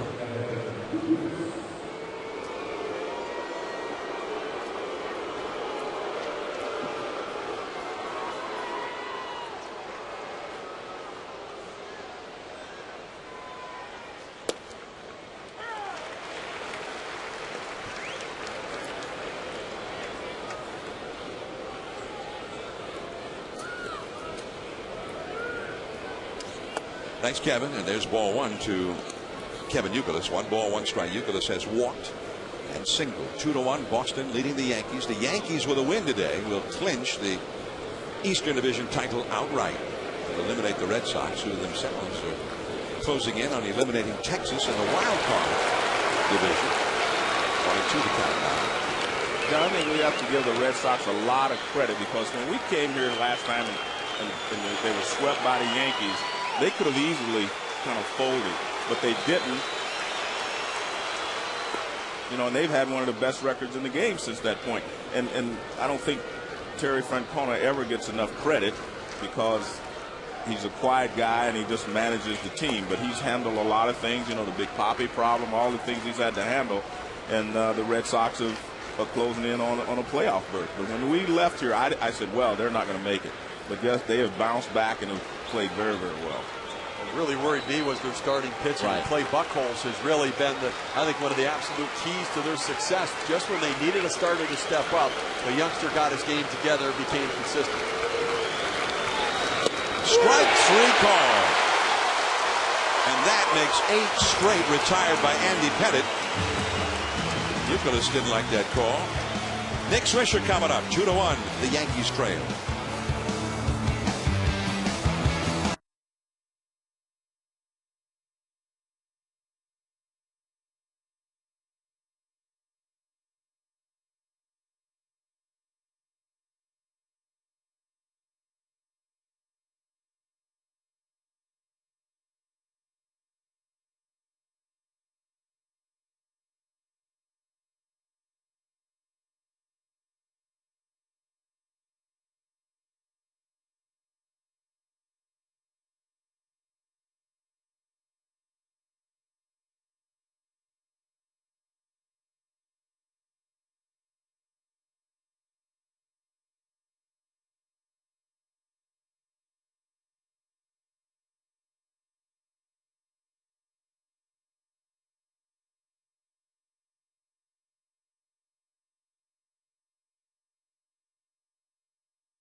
we go to the Yankees half of the fifth inning. They are trailing 2-1. Andy Pettit has settled in now, and suddenly they started to dominate the Red Sox lineup as Nick Swisher backed away just as Bird started his motion there. Apparently got something in his eye. But Bird has only given the Yankees 3 hits, so he has pitched very well also. One of those, a home run by Melky Cabrera for the only Yankee run. And that foul ball had Mick Kelleher, the first base coach, looking like he still moves pretty quickly. I see Paul Bird there. Paul Bird was pitching to his son's 13-year-old travel baseball team this summer, throwing batting practice to him when he got the call to come join the Red Sox organization, and here he is now pitching against the Yankees here down the stretch. Down the right field line. One hop, fair ball. Drew with the strong arm. Safe at second with a double. Nick Swisher. Another off-speed pitch up, and Swisher pulls it down into the corner.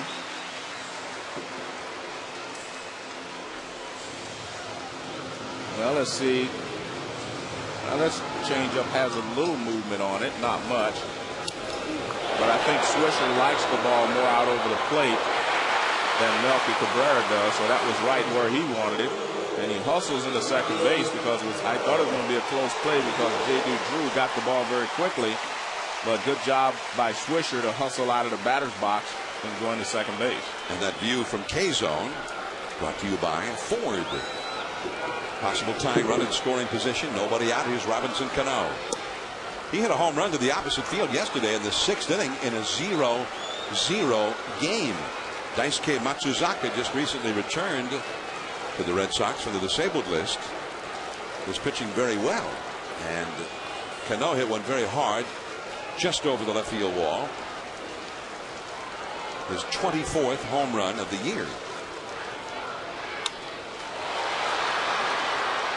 Over in right center, Ellsbury, and Swisher's going to try for it, and he makes it. The throw is offline. I tell you what, they're going to have to check at second base here, I think, because I thought it appeared that he may have left sooner, but now the umpire says no. I think he just said there's timeout right now, so they're going to. I think. Well, but I don't think they call timeout.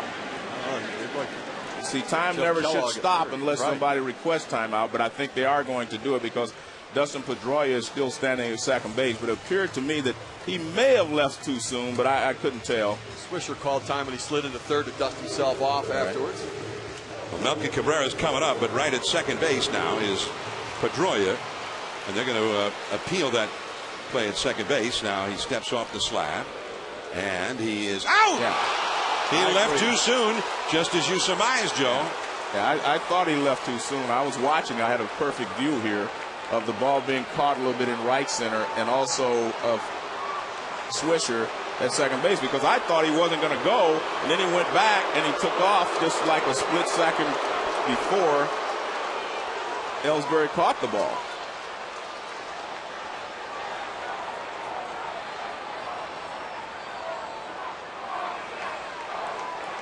So 2 down and nobody on as Cabrera, who hit a home run his first time, takes a strike. Well, I thought it was awfully shallow for Swisher to try that on Ellsbury anyway, but he decided to try it, and he tried to cheat. Now, that was cheating, John. See, that's cheating, not second base. Wasn't coming across the bag is not cheating, but that's cheating.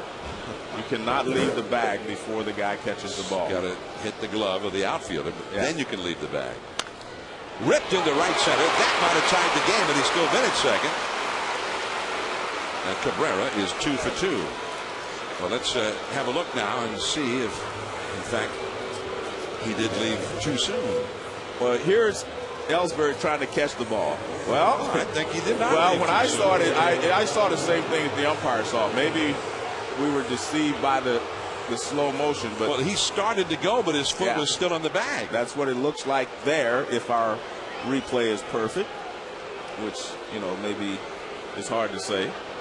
It's perfect. We tried to. Hey, I put it this way: we tried to get it perfect. So usually we're pretty good about that. But I'm not going to criticize the umpire or myself because I viewed it the same way. See, he looks like he's going, but it looks like Well, the foot's still right on the bag. on the bag, or was it above the bag? But you're right. I mean, it appeared that it was closer than I thought it was. So you want us? We should go in on a close-up, extreme close-up of the bag. Yeah, I'm going to have to because I think that's what we saw. We saw Swisher yelling out as well as after the base hit from Cabrera because he knows that's a run that could have tied this game up. Jose Molina, the second of the catching Molina brothers, and his younger brother Yadier will be playing postseason baseball for the National League Central champion Cardinals. John, I thought you made a good point so people understand. You said when it hits the glove.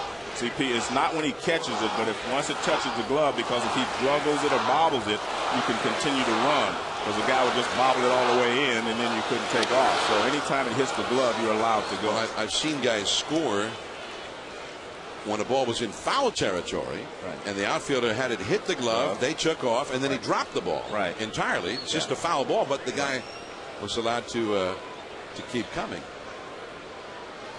Is that right? Yeah, you can run. It doesn't count, but you're allowed. Yeah. The point is, if he juggles the ball out there. Foul ground. That's no, right. But if he juggles the ball in the outfield, he juggles it 2 or 3 times while you're running, you're allowed to continue to run. You don't have to wait till he catches it is the point. Okay. Once it touches his glove, you're allowed to run. The Swisher, all that is uniforms all caked with mud. That's a little bloop along the right field line. That's falling. It is foul. J.D. Drew and Pedroia gave chase. Drew from right field and Pedroia racing out. Pedroia got way out there on that one from second base. Molina jammed a little bit on that. He's seen the slider away, then jammed on that one, trying to fight it off a little bit. But now set up again for that slider away from Bird. I mean, what Swisher should have done, John, is Usain Bolt is here. He should have gotten to a sprinter stance there and get in that sprinter, starting blocks and take off. Just get in that starting block. See, it still appears that he left a split second. His upper body was moving like he was running, although I think his foot looked like it might still have been on the base. Well, you and John can say that, but I think his foot was like, this high off the bag. That's what I thought. Now, I mean, that's what the umpire, we saw that. It was about this high off the ground. We can't see that from this camera. We're 150 yards away. You got good eyes. Yeah, well, that's what we saw. I mean, and you mean the universal read. Yeah, the umpire. Well, it only counts with what he saw. Listen, and I agree with you were right. He called it, so you're right. Yeah, I think he was right. Because I actually thought they were going to actually do it. But what happens sometimes, the umpire will tell you he's okay. Right center field. Deep. Drew, and that is the inning. Nice play by Drew to make sure that Ellsbury knew he could get there. 2 hits for the Yankees. 1 man left. Ortiz coming up.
Sunday Night Baseball, presented by Taco Bell.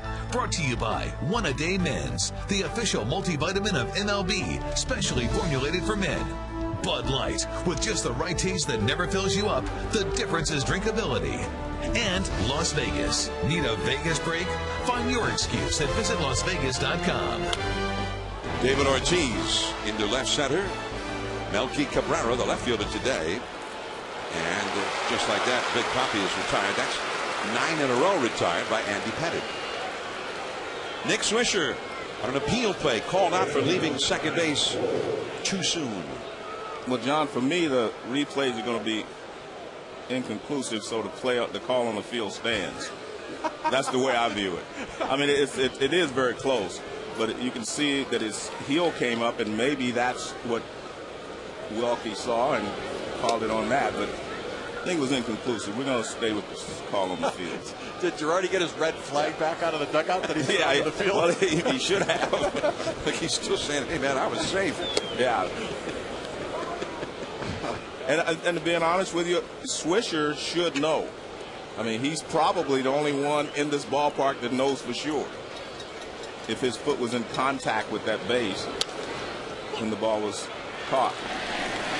A-Rod throws out Lowell, who is now 1 for 3 with an RBI. 2 down, and let's go to Kevin Nagandi for an update.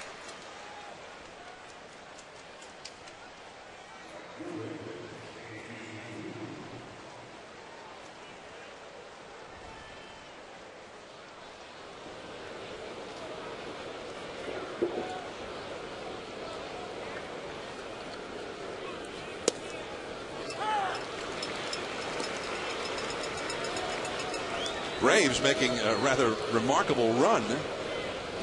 Weren't even in the discussion, it seemed like, in the wild card just a week ago, 10 days ago. But they've won, what is it, 13 out of 15, 14 out of 16. Great starting pitching. Yeah, but whatever. If you're the Colorado Rockies and you just face Carpenter and Wainwright, I don't care who they run out there, you're ready.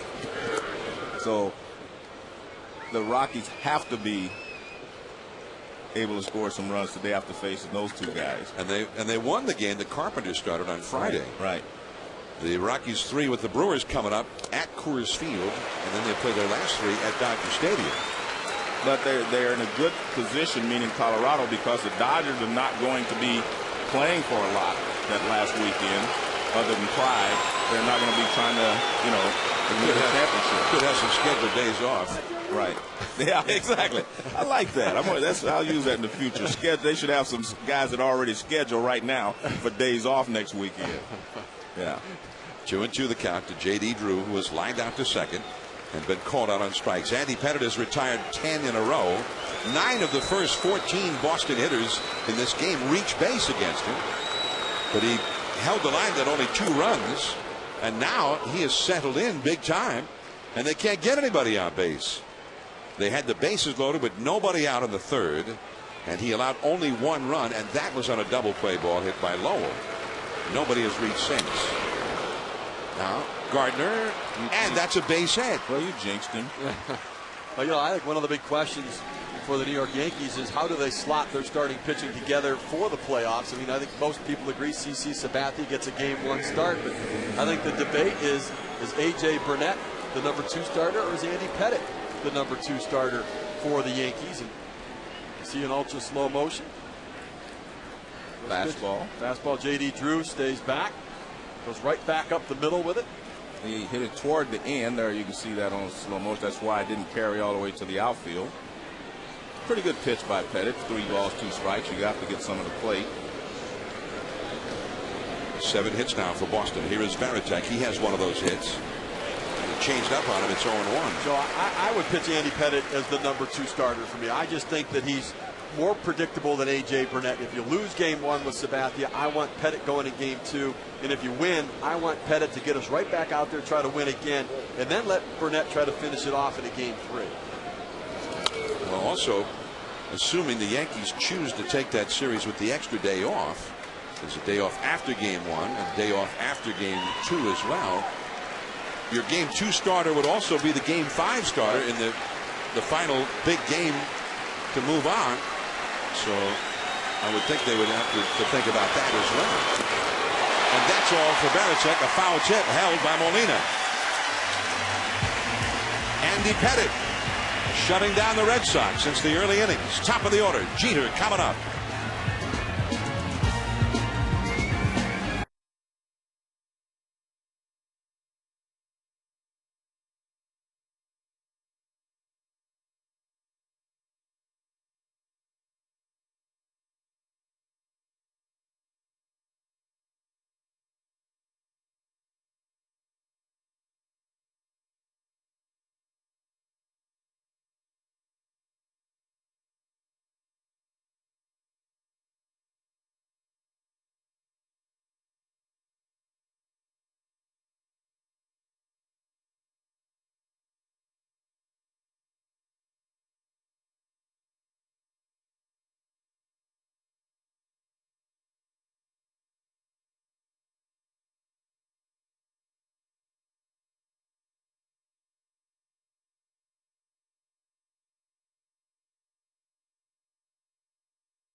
Stadium 2-1, and for that Yankee fan, this is the original Yankee Stadium. Yeah, 2-1, the Red Sox lead the Yankees as we go to the last of the sixth inning. I'm John Miller with Steve Phillips and Hall of Famer Joe Morgan, finishing our 20th year of ESPN Sunday Night Baseball, and tonight's normal 8 o'clock telecast moved into the afternoon with the sacred day for the Jewish holiday Yom Kippur. And so we're playing in the afternoon here as we finish up our 20th season of Sunday Night Baseball. Derek Jeter leads off. The game, by the way, will be replayed tonight at 8:30 Eastern Time. Jeter, first ball swinging, right center field, hit pretty deep. Still going back and caught at the wall by J.D. Drew. And that ball carried real well to deep right center. And here's an update from the studio with Kevin Nagandi.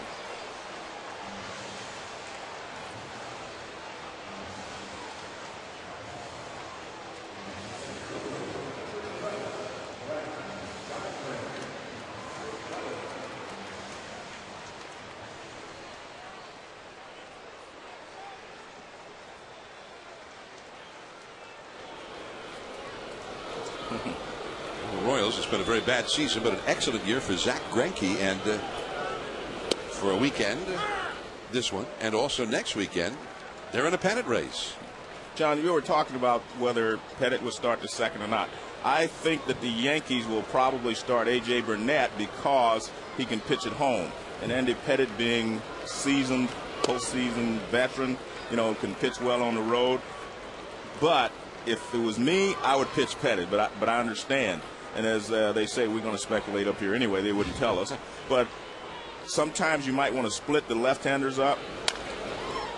And that's Euclid's. Brett Gardner is retired. Hit that ball hard, but he is now 0 for 2 with a sacrifice bunt. But even though, they're not similar left-handers. A lot of times you have similar left-handers, you want to split them up because it gives the other team a chance to, zone in on one of those guys. But here, this is, I guess this is yours and Steve's. No, I would go with Pettit too. I think this is what I really do believe this is how the Yankees will line it up. I think they're going to go with Burnett in game 2. But I like Pettit in game 2 because he's been there so many times, and he would also be game 5 if there is a game 5. And not only that, if I'm the Yankees, I'm not thinking game 5.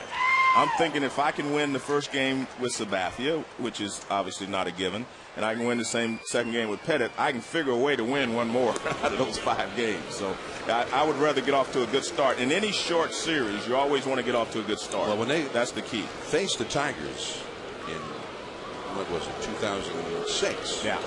They won game 1. Yeah. And then they faced Justin Verlander in game 2, and they never won again. Didn't have to worry about game 5 that year either. Good point. So I don't worry about game 5. Teixeira, shallow center, and Ellsbury, no! Not quite. Well, the way he went after it with his glove, with the fingers up, told me that he wasn't going to catch it. You usually have to try to get the fingers underneath the ball on this kind of a ball, fly ball, to catch it. Watch how he reaches for it with his fingers up. See, his fingers are up there. You need to get your fingers pointed forward, like Forrest. You see there? See how he's backhanded it? Those fingers should be underneath, so that you can try to slide it underneath. If his hands are, if that glove is pointing forward, he has a better chance of catching it. Not to say he would have, but he would have had a better chance. I always get scared when an outfielder comes straight in and puts the glove underneath, because he might roll over on that wrist. And that's one thing the Red Sox don't need right now, is an injury to Ellsbury, because he is so critical to being the catalyst for their offense. Yankee bullpen is busy as Alex Rodriguez is at the plate with 2 down. And it's 0-1 chasing the slider. A-Rod has struck out and grounded out to short. He is 0 for 2. Brian Bruni, a right-hander, up in the Yankee bullpen. Andy Pettit in 6 innings, although he has shut down the Red Sox since getting into a big jam in the 3rd, has thrown 97 pitches through 6 innings. So they may figure that's enough for him. Looking toward October as the ball is fouled out of play, but he threw, I think it was 91 pitches in his first start after they sat him down for a start, and now 97. And although he was real shaky early on, throwing a lot of pitches, he walked a lot, but he refused to really break down. The Red Sox had a chance for a big inning there in the 3rd. Saito is up in the Boston bullpen. He then settled in and has kept the Yankees right in this game. That was really the question, is his fatigue factor at about 70 pitches is where they thought that he might lose the command of the zone, but Andy Pettit sharp throughout his entire outing so far, got stronger as it went along. 0-2 to Alex Rodriguez. Derek Jeter looking on from the dugout. Jeter 1 for 3 in this game. Yankees have 6 hits against Bird, who has pitched a real strong game against a great lineup in a home run hitter's ballpark. We'll look at Paul Bird out there and wonder how he's having success against this Yankee lineup. Well, no walks in his 1 3-ball count the entire day. So he's pounding the strike zone and changing speeds. And he's one of those pitchers that pitches backwards. He'll throw off-speed pitches and breaking balls in a hitter's fastball count, and then he'll use his fastball in what typically other pitchers might use in a breaking ball count. 38 years old, Paul Bird, been around a long time, as you might expect, as A-Rod fouls one that will reach back into the crowd off the right field line. Still 0-2. Bird, just a couple of years ago, was with the Cleveland Indians when they were 1 win away from beating the Red Sox and themselves going to the World Series. A Cleveland ball club that at the top of the rotation had CC Sabathia and Fausto Carmona, and Bird won 15 games that year. He was 15-8 in that postseason. He had a game where he kept the Cleveland's in the game against the Yankees. They beat the Yankees in that division series. Off the fists and back to the screen. I think he's playing with fire here with A-Rod, though, because he's trying to throw him a fastball away, and then that one was in. The problem is, in this ballpark, if he gets that ball away too often and A-Rod hits it to right field, it's going to go out. He was having success with the breaking ball. He got him to chase one for a strikeout, but I don't know if he should be trying to get A-Rod out with a fastball. And more of a slider or cutter, slider down and away. 1-2. He's made him look bad on a few of those sliders. Struck him out early on that slider away. And all the time, that's one thing the pitchers do. They say, well, he's looking for the slider, so I'm going to throw him a fastball. Well, guess what? If you throw a fastball and you make a mistake with it, A-Rod gets him hammered out of the ballpark. Even though he missed the first 5 weeks of the season, basically he has 28 home runs.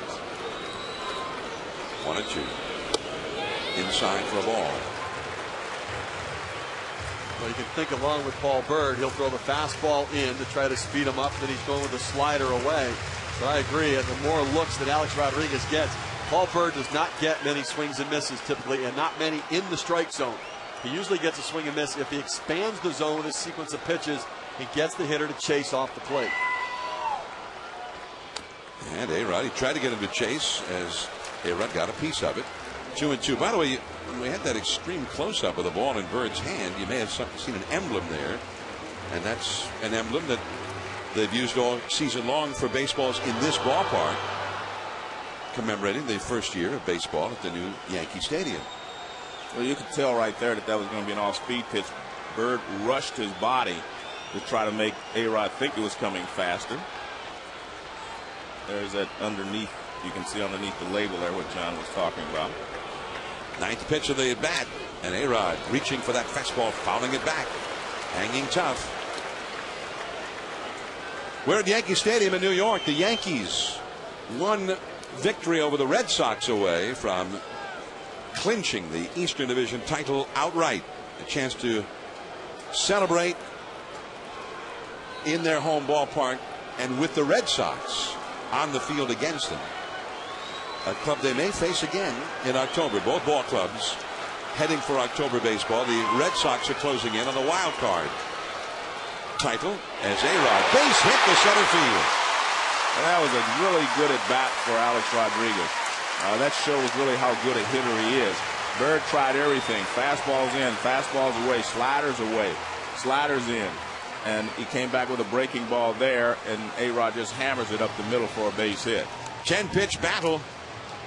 And here comes Terry Francona. He's got Saito ready in the bullpen, and he has made the call. So Paul Byrd, 5 2/3 innings, could not get that third out. A bloop single by Teixeira, a single to center for A-Rod. Matsui coming up, Saito coming in to face it.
Trying to battle with Alex Rodriguez, but on the 10th pitch, A-Rod got a base hit, and Paul Byrd's day is done.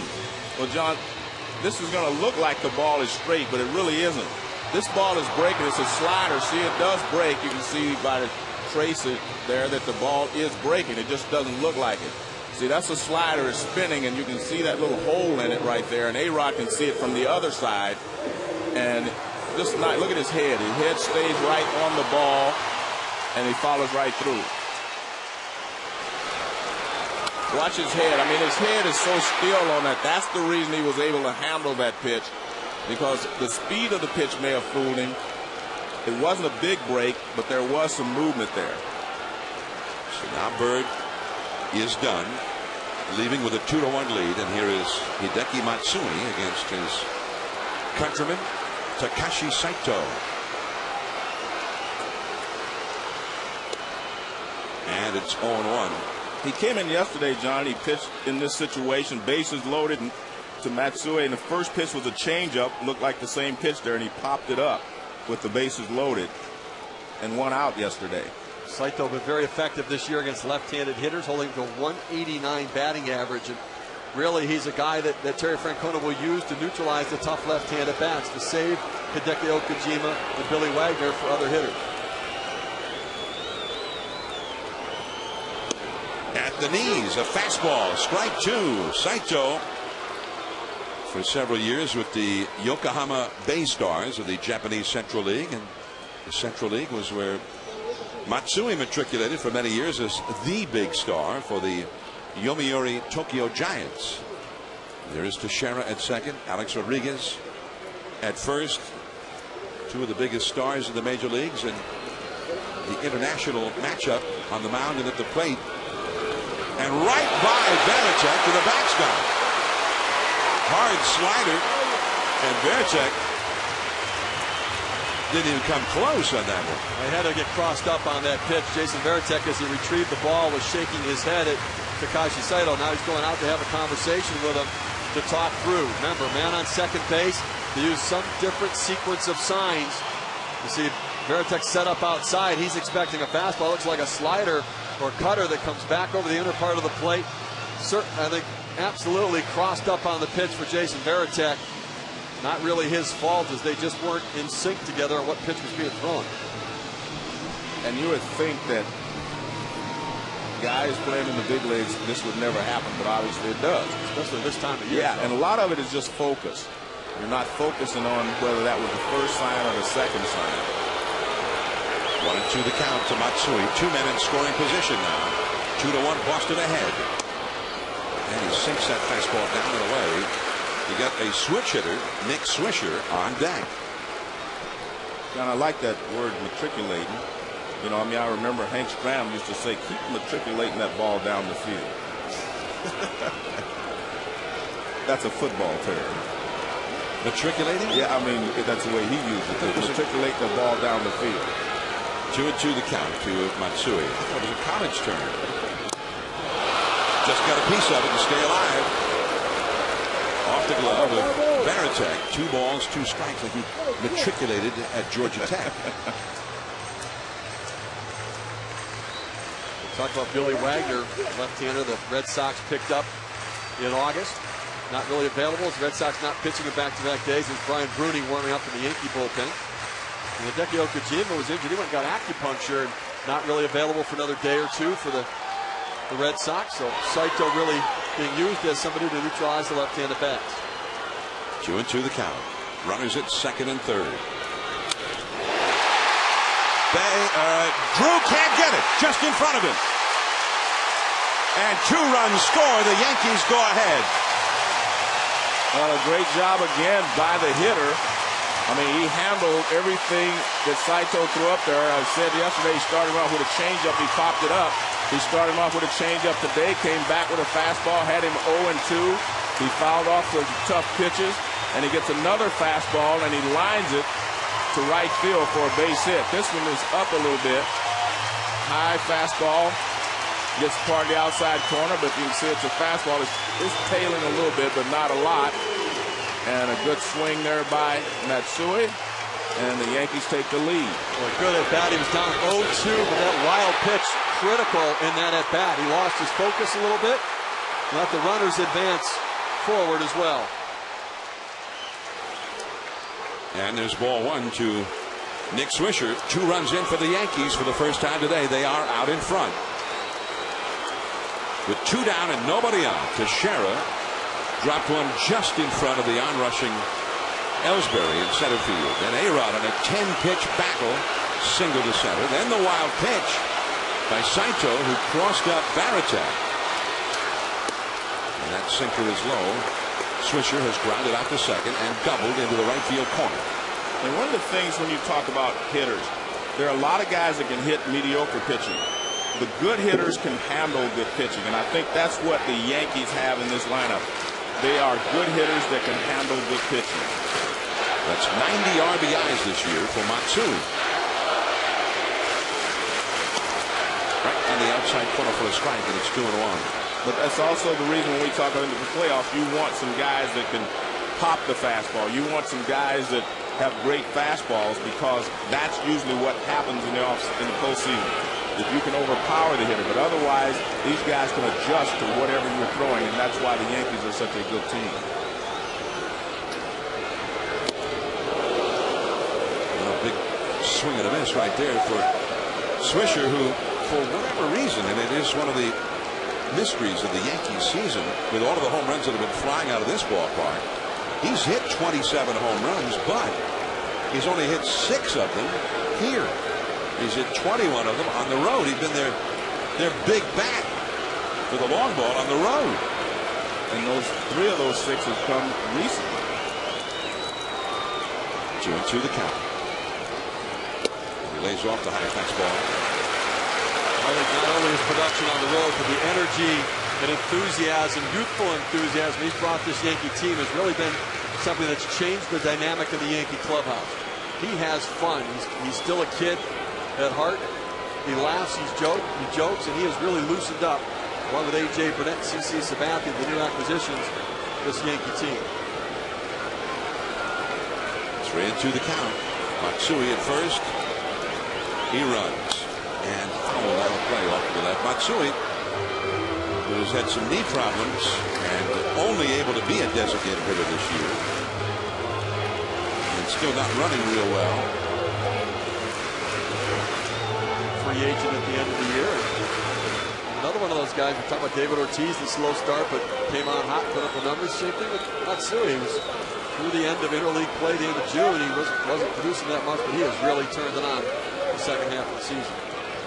Unable to play the interleague games in the National League parks without the DH. And there's ball 4 to Swisher. Now Matsui at second. Swisher takes up at first, and 4 straight Yankees have reached base after the inning started with 2 down and nobody out. The hunt for October continues on Wednesday on ESPN and Friday as well. Check your local listings for the game times and the teams, as we will bring you the most important matchups of the night. Wednesday night baseball presented by Smirnoff Ice, and also Friday night. Check your local listings. Or call Steve Phillips, because Steve will know. Are you going to both of those, or I'm one going of to them? Friday. I'm waiting a while to decide, though, which game we're going to do. Like I have any say in it. There you see Paul Bird's line. Well, it could be Greinke on Friday against the Twins, right? At Monday, Tuesday, Wednesday, Thursday, that would be 4 days off for him. And you have the Tigers and Twins matching up on Wednesday as well, so that may be a possibility for the Wednesday night game. That's a pretty good possibility, I think. Pretty good matchup there. But you also have on Friday, you've got the Rockies playing the Dodgers that night. Who knows? Atlanta Braves Nationals are playing as well, fighting for a playoff spot in Atlanta. Ramon Ramirez. You might have to send out 2 crews, Steve, for the Friday. Joe, what are you doing? No. Friday I'll be at a USC soccer game with my daughter. We'll have to check Joe off the list here. check Joe me not off available. there. Yeah. Sorry, Joe. Yeah, that's okay. I'll tape the baseball game and watch the soccer game. And how is Oral Hershiser? Is he okay? Doing better. Had some knee problems, but likely to be back and joining us for that Friday game. He's been on the DL. He has been on the DL. The Bulldog kind of poodled up on us a little bit. 0-2 the count. 2 men on, 2 runs in. You mean, wait a minute, you mean you both knew that he was ill and we haven't said anything to him on Sunday Night Baseball? I mean, you guys knew he was ill. Oral, I didn't know. I would have said, get healthy soon or something to you, get well soon, but these guys didn't tell me, so. A little knee surgery, come on. Get in there. Okay. You've got knee issues. You showed up every Sunday. Yeah. Right? Yeah. Okay, then. Come on, Oral. Oral's not a whiner. 0-2 the count to Cano, who has singled and flied out to right center. Very high from Saito. 1 ball and 2 strikes. 3-2, the Yankees on top. And the Boston bullpen, as you saw, busy again as Varitek out to conference with Saito. Robinson Cano hit a single back in the second inning. That was his 200th hit. He's the 3rd Yankees second baseman ever to have 200 hits and 100 runs scored in the season. And that is his 200th base hit. He joined Snuffy Sternweiss, and Alfonso Soriano was the other Yankee second baseman with 200 hits and 100 runs scored. Going back, Ellsbury out into the big left center field alleyway, and the inning is over. But the Yankees have gone ahead as we head to the late innings. Alex Gonzalez, then Ellsbury and Pedroia coming up. Yankees will go to the bullpen leading 3-2.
Go Bell.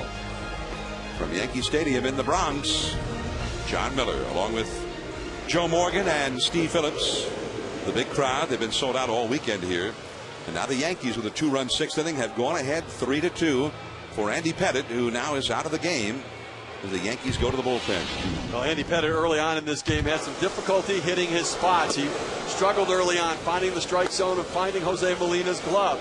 He missed by a lot at times, but as the game evolved, he found his spots. Got a big double play from Mike Lowe. Got a big strikeout there, and then obviously nailing that slider down and into Jason Varitek. Got the foul tip with the strikeout, but found the command of his pitches. 97 pitches on the day, 6 innings, 7 hits, 3 walks and 4 strikeouts, but a quality effort from Andy Pettitte. Well, the 3 walks came in the first 3 innings, and then he was strong after that. Well, see, he had that determination that we've seen so many times from Pettitte, even when things weren't going well for him, to limit the damage.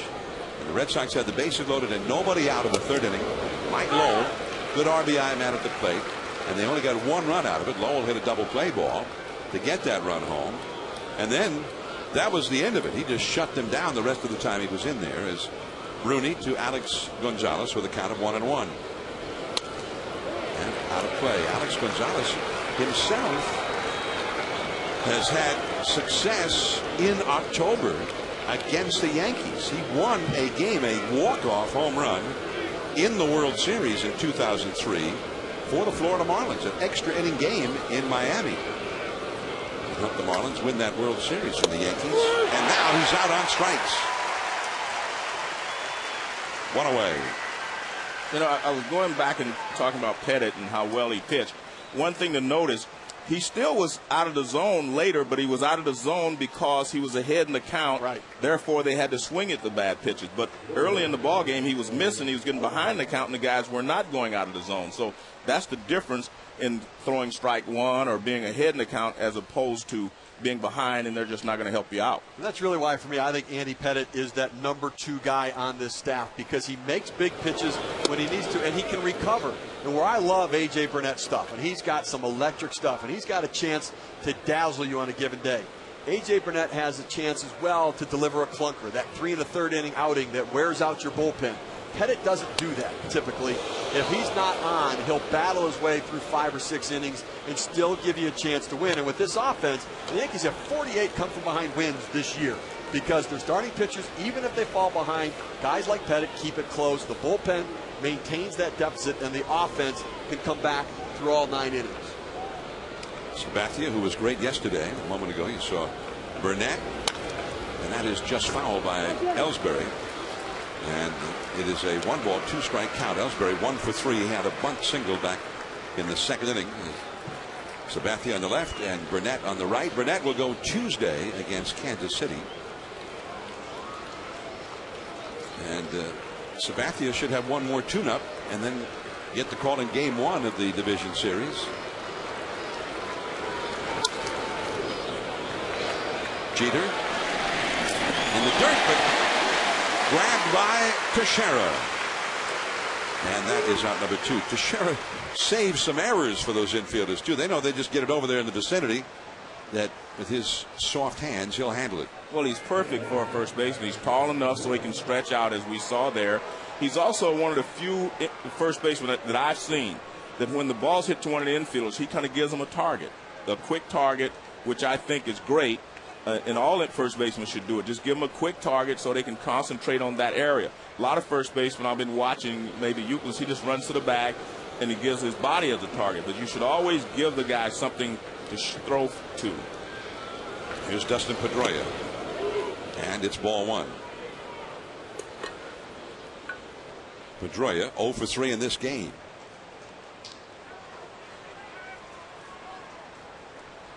Three to 2. The Yankees on top now. And that is the high strike from Bruni.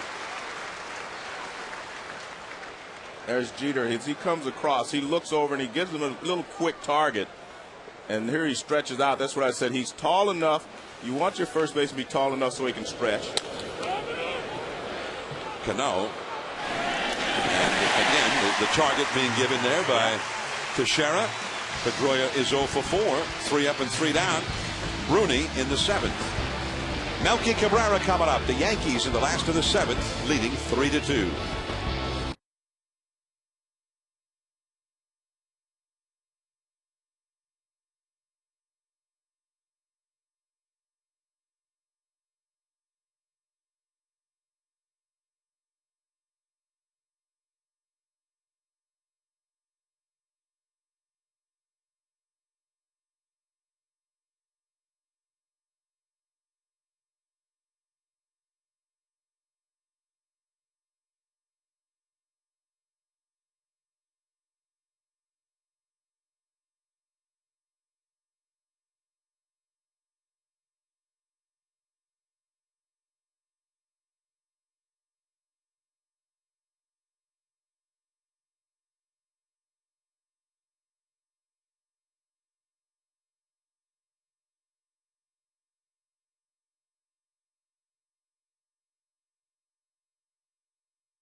Football on ESPN continues. The new Cowboy Stadium tomorrow night, the Carolina Panthers and the Cowboys. Panthers-Cowboys at 8:30 Eastern with a kickoff. Coverage begins with Monday Night Countdown served by Applebee's at 7 Eastern, 6 Central. And don't forget tomorrow to check out ESPNDallas.com. They'll be online for business beginning tomorrow to give you everything about sports in the Dallas-Fort Worth Metroplex. And here is Ramon Ramirez in for the Boston bullpen. Right-hander to face Melky Cabrera, who is homered and singled. Bluffs the bunt, takes a fastball in for a called strike with Lowell rushing in from third base. John, you were talking about how beautiful this stadium is. I came into the Yankee lobby today, as the entrance, and they have a statue of George Steinbrenner there, the boss, and he looks like the boss.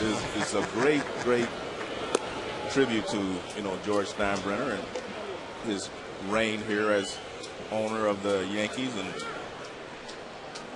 yeah, he's fabulous. It was a fabulous statue.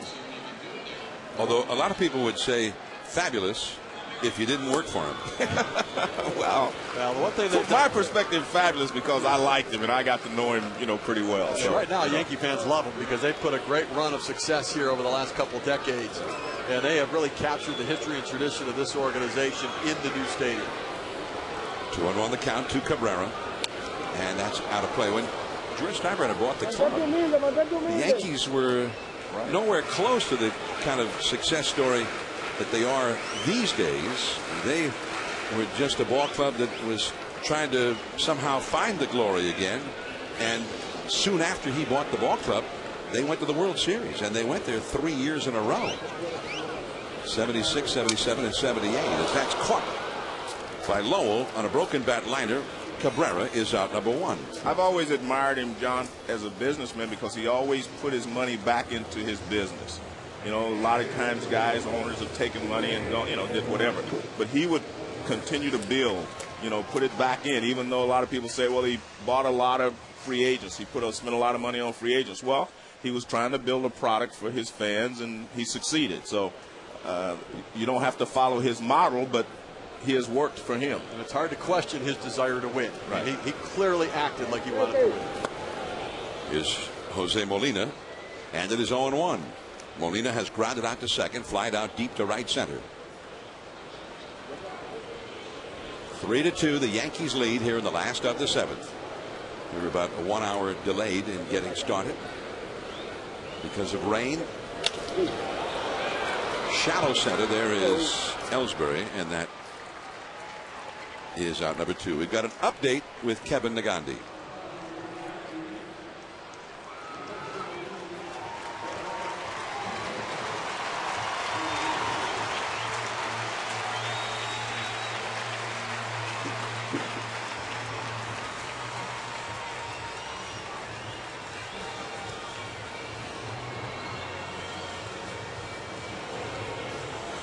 Got 132 RBIs for the year, leading the majors with 47 home runs. Began the day hitting .329, second best in the National League.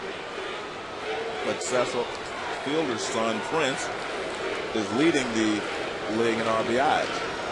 Began the day, did Prince Fielder with 137 batted in, one more than Ryan Howard of the Phillies.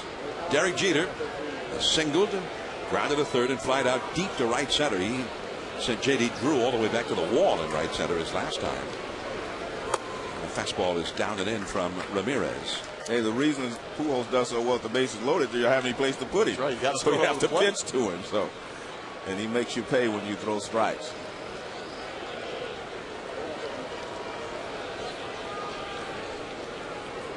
One ball, one strike to Derek Jeter. And the slider just off the outside. No question whether he swung at it or not. Boy, I tell you what, borderline pitch and borderline on the check swing there. Well, those people didn't figure that he swung at it. That's Charles and Dorothy Jeter, Derek Jeter's mom and dad, here at Yankee Stadium. So their son get his 206th hit of the year, and this is number 207. Back to the middle, and he adds to his all-time record for base hits as a Yankee. Seen Yankee hitters today do a lot of going back up the middle with it. Ramirez kept trying to go away from Derek Jeter, and you saw the pitch before this. He painted the outside corner just off the plate. This one leaks back over the plate, back over the middle, and Jeter goes right back up the middle. See where his head placement is, stays right on the ball. Watch his eyes, stays right on the ball, goes right back up the middle. Just add another single to the total. And because he doesn't roll his hands, he doesn't hit a lot of pop-ups or top a lot of balls. He stays right there, nice level swing. That was his 2,742nd hit as a Yankee. That is the all-time Yankee record. He beat Lou Gehrig out for the top spot in base hits 20 hits ago. The Yankee greats, numbers retired. Gehrig number 4, the Babe number 3. Brett Gardner 0 for 2 with a sacrifice bunt as the sun has broken through for the first time. We'll get our look at the shadows of the new Yankee Stadium. They were a famous element in this time of year in the old Yankee Stadium. And here's the ultra slow-mo on that base hit by Jeter. See how his hands stay right there? And that top hand doesn't turn until it's past the ball. I mean, he stays right there. Actually, every hitter's hands do not roll over until they pass the ball, but you can see that his stayed right on through, kept it level.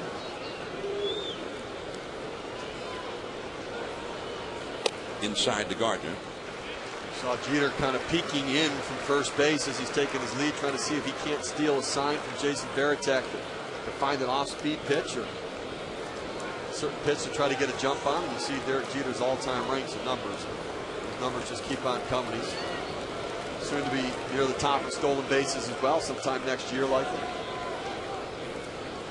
That batting average thing is the only thing I think he can never get. The Babe is well up there. Batting average. Well, I don't think he can get the home run figure. No, that's the Babe too. That's what I'm saying. The Babe is well, we don't think of Jeter as a home run hitter anyway, do we? No. At least he says he's not. Well, he's not. Yeah.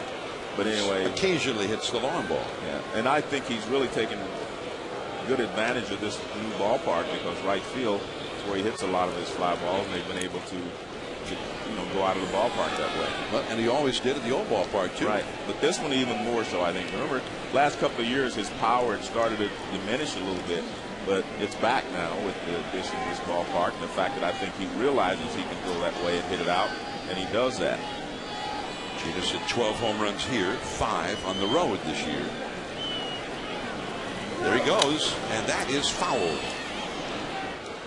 So on a 3-1 count, Jeter running, Gardner pulls it foul. 3-2, Jeter back to first. Jason Varitek has thrown out the only Yankee who attempted to steal against him today after the Yankees stole 7 times with Varitek back of the plate on Friday. They got 2 more without being caught yesterday with Martinez behind the plate. That's a big problem that the Red Sox are going to have when they play the Angels. 3-2, 2 down. Jeter runs. Jason Bay. And that's the inning. Gardner 0 for 3. Teixeira stranded on deck. Now the big power coming up. Jason Bay, Kevin Youkilis, and David Ortiz. Boston down by a run.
Bell. Think outside the bun.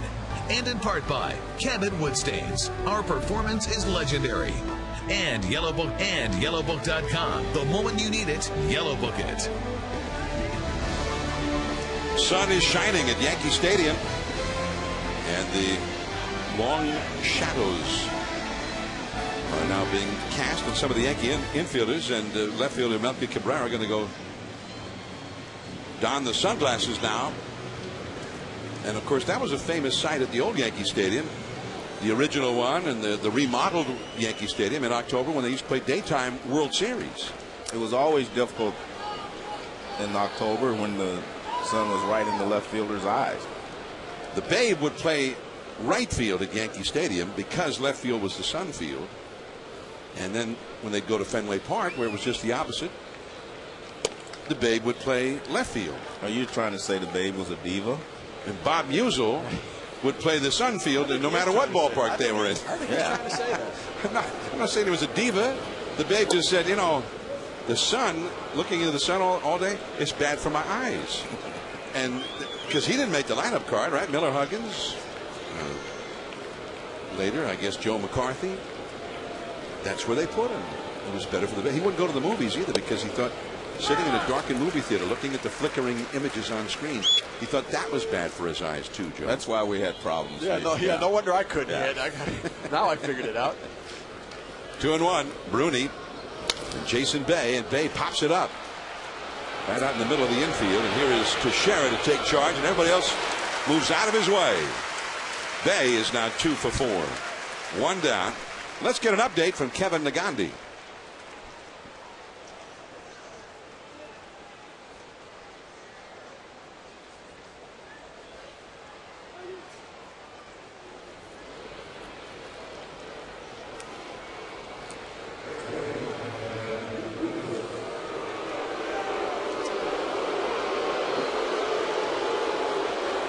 Man, the Braves, what a run they are on.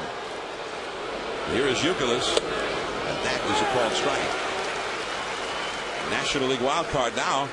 Atlanta 2 games back of first place Colorado. Colorado is playing right now against the St. Louis Cardinals in Denver.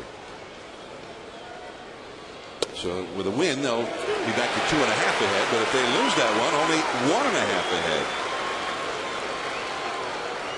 The Braves play the Marlins next, and then they finish with 4 more against the Nationals. They just swept the weekend series from the Nationals. Here's Phil Koch, a left-hander up in the bullpen. The left-handed hitting Big Papi on deck, and a 95-mile-an-hour fastball is outside. 1-2 to Youkilis, who has walked, singled, and struck out. There's Ortiz awaiting his turn on deck. The sun has disappeared behind a cloud for the moment. 3-2, the Yankees lead, and that a little cut to it just off the outside. We saw the Braves chasing the Rockies. You know, if you're the team chasing, you don't necessarily have to pass that team in front of you. As long as you can time, then you get the 1-game playoff. So you don't have to feel like you have to completely shoot by that team in front of you. You want to at least have destiny in your own hands and match up against somebody in a 1-game series. I have to say this, though. I still believe because the Rockies have the lead. See, the Braves do not have any margin for error because they lose 1 game. Say tomorrow, if the Rockies win and then they lose 1 game, then they're in real trouble. So there's no margin for error as we see Mariano Rivera start to loosen up. Rivera got the save here yesterday, his 43rd of the year. Youkilis pops it up into shallow right. Swisher, and that's 2 dangerous hitters put down by Brian Bruni. 2 down, nobody on, and David Ortiz is coming up. And let's see if they're going to make a move here. Bruni has retired 5 in a row. But Ortiz is the possible tying run, and they've got Koch ready in the bullpen, the left-hander. And they're all gathered at the mound now. Dave Island, the pitching coach, number 58, has called the bullpen, apparently to make sure that Koch's ready to go. And here comes Joe Girardi. So with 2 down in the 8th inning, Ortiz, the possible tying run coming up. And this could be a preview of October baseball here in a 1-run game. Koch coming in. Bruni was sensational. Here's Coke. We'll be back.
Famer, Mr. October, along with Kareem Abdul-Jabbar, another Hall of Famer from another sport who was a great baseball fan.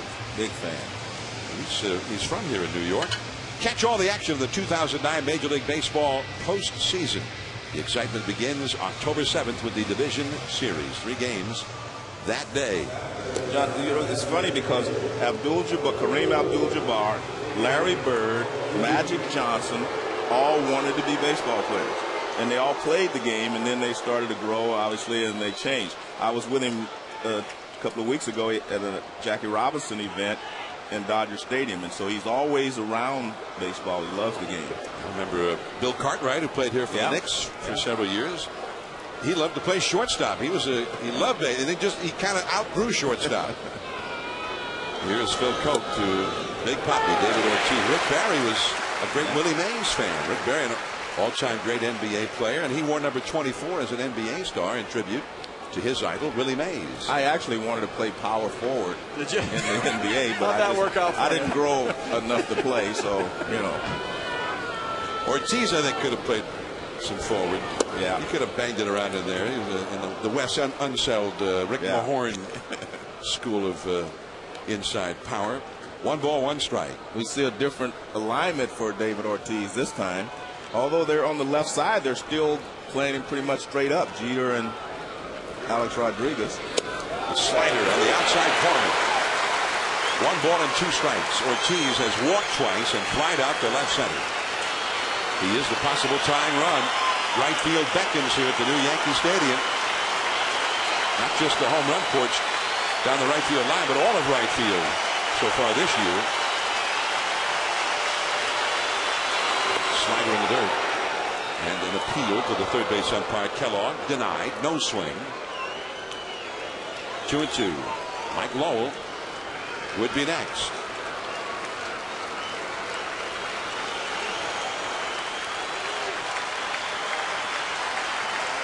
Yankees have more activity going in their bullpen.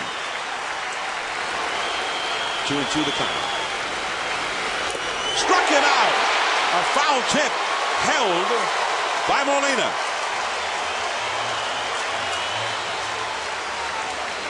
Coke, the left-handed specialist. Job done. Last of the 8th, Teixeira, A-Rod, Matsui coming up for the Yankees.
A new pitcher has come on for Boston, and there he is, Daniel Bard, young, hard-throwing right-hander, perhaps a closer of the future, and he fires a fastball up and away for ball one to Mark Teixeira. He'll face the power here, power versus power.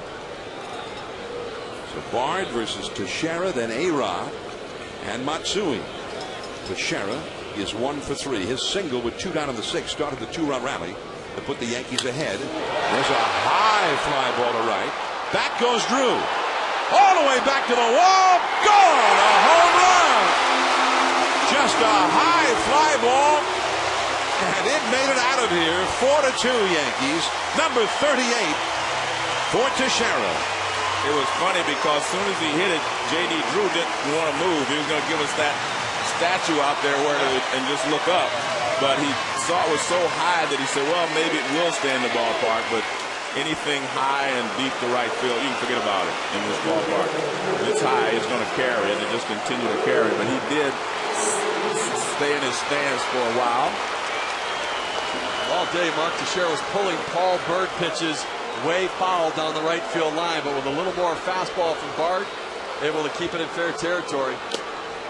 Bard blows a fastball at 99 miles an hour right by Alex Rodriguez, who is 1 for 3. And we've talked when we were here before about the way his unorthodox swing, where he stays on his backside, meaning Teixeira, and he lifts everything in the air.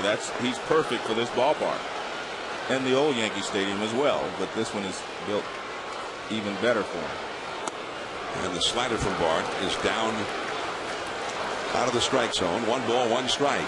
So Teixeira 2 for 4. His single to center that was almost caught by Ellsbury started the 2-run rally to put the Yankees ahead. Now he is at a soaring, just a high fly ball homer here in the 8th. The slider is low. That's 38 homers, 1 behind the league leader Carlos Pena of the Rays, and his 120th RBI, which leads the American League. I mean, they're a Yankee team. This team in this ballpark is going to be very difficult to beat because they have a lot of fly ball hitters and they have strikeout pitchers to keep the other team from duplicating what they do. A-Rod chasing that low fastball at 100 miles an hour, 2-2. And it's an easy 100 miles per hour out of Bard's hand. But you go back, remember we talked at the beginning of the show, oh, it's a marathon this season. Remember, the New York Yankees lost the first 8 games to the Boston Red Sox early in the season. If they win today, the series will be tied up at 9 games apiece. So they have completely turned things around. Right to Gonzalez. Out number 1 here in the 8th. But when you watch Teixeira, watch how he stays on his backside. From that angle, you can't see, but you can always see his left shoulder will always be underneath the ball. Even when he doesn't hit a home run, his left shoulder is underneath, but he'll use his hands to hit the line drives that he hits sometimes. But he definitely gets underneath the ball. And Yankee fans obviously excited about that. Good catch right there. Here is Matsui. He's fouled out to the catcher, flied out to center. And then his 2-run single in the 6th put the Yankees ahead. Inside at 100 miles an hour, and he jumps away from it. Let's watch Teixeira and watch his back shoulder, how he drops down and stays behind the ball. And he hits that ball with the dark bat. You can't exactly see, but it looked like he missed it a little bit, but he got enough of it. You can see the angle of his swing tells you that he's trying to lift everything. Not a bad idea. No, if you're strong, especially. Playing in this ballpark, too. But the one thing that, with his swing there, you can get him with the high fastballs or with breaking balls. But guess what? Anything else, he's right on it. A ball and a strike to Matsui. Swisher on deck. Slider is too low. So let me ask you this now. They faced Paul Byrd throwing 85 miles per hour. Then you get a guy coming in throwing 100 miles per hour in your next at bat. How difficult is it to make that adjustment? I don't think it's that difficult because when a guy like Bard comes in, you sit dead red. With Byrd, you have to figure in the other pitches. You know what I mean? But with Bard, you know what you're going to get. 3-1 the count. Well, Bard has allowed 4 home runs in 6 appearances against the Yankees now, and only 1 in 40 other games against everybody else. That ball is hammered to center, but There is Ellsbury in the sunshine, and it is out number 2. And let's get an update with Kevin Nagandi.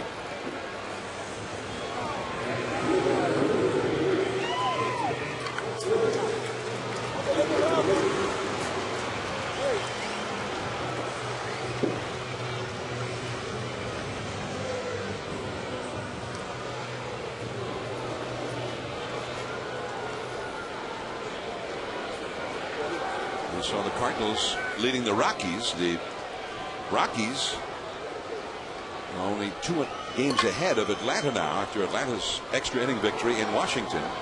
Here's Nick Swisher. Swisher is 1 for 2 with a walk. Steve, you mentioned something that was interesting, that the Yankees could do something, or maybe better said, the Red Sox could do something that's never been done before. The Red Sox, after winning the first 8 games as Rivera's getting ready in the bullpen, they won 8 in a row to start the year against the Yankees. No team has ever won the first 8 games of the year against a team and not won the season series. But the Yankees with a win today will have won 9 of the last 10 to get an even split. And they lead 4-2 with Rivera getting ready for the 9th.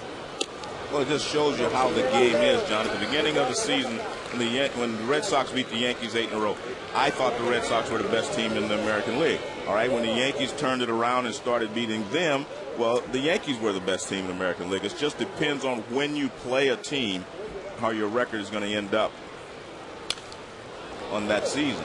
And the Yankees have been hot forever now after that 0-8 start against the Red Sox. They have played very, very well. We saw the Yankees at Fenway back in April 26th on a Sunday night, and the third baseman was Angel Berroa that night. A-Rod had not yet played a game, and he would not play for another week and a half or more after that, after he'd had the hip surgery during the spring. He missed the first 28 games. That is foul up the first base side. And that night the Red Sox completed a clean sweep of that weekend series for the Yankees, beating them 4-1. That was the night that Jacoby Ellsbury stole home against Andy Pettitte. It's a long, long season. Terry Francona knows that. And then it's another season when you get to October. The short series, as Joe talked about, it wipes the slate clean. And I still would like to have the Yankees' momentum against the Red Sox if they end up meeting in the League Championship Series with a split of 9 games to 9 on the season if the Yankees win today. But I'd still rather take the fact that I've won 9 of the last 10 to do it. The high slider misses to Swisher. And again, I think the difference is going to be for the Yankees this year is CC Sabathia. And I know he has not pitched as well in the postseason as people might think he should. But last year when he went into the postseason, he had been working on 3 days rest, pitching every 4th day to help get Milwaukee into the playoffs. I think you're going to see a different CC Sabathia this year. And I also think you're going to see a different A-Rod. I think those 2 guys are going to be much better. High pop-up. There is Lowell, called off by Gonzalez. And that is the inning.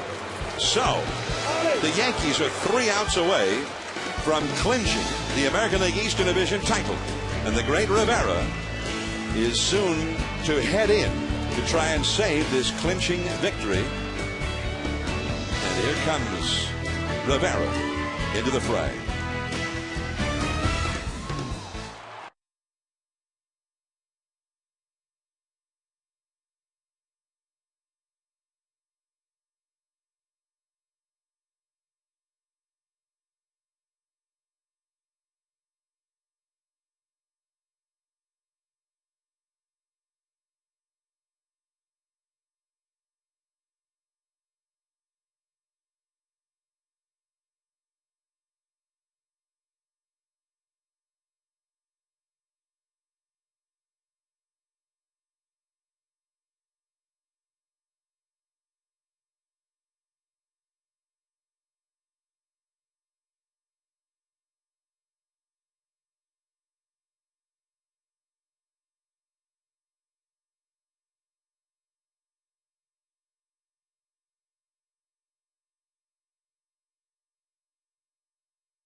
The ultimate baseball experience featuring 100 out-of-market games per week live on your computer.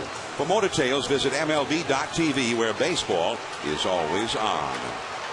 Center stage at Yankee Stadium, Mariano Rivera, number 42, 39 years old, and time inexorably moves on, and people grow old, and in sports, performance inevitably deteriorates, but that doesn't seem to be the case, at least not so far, for Mariano Rivera.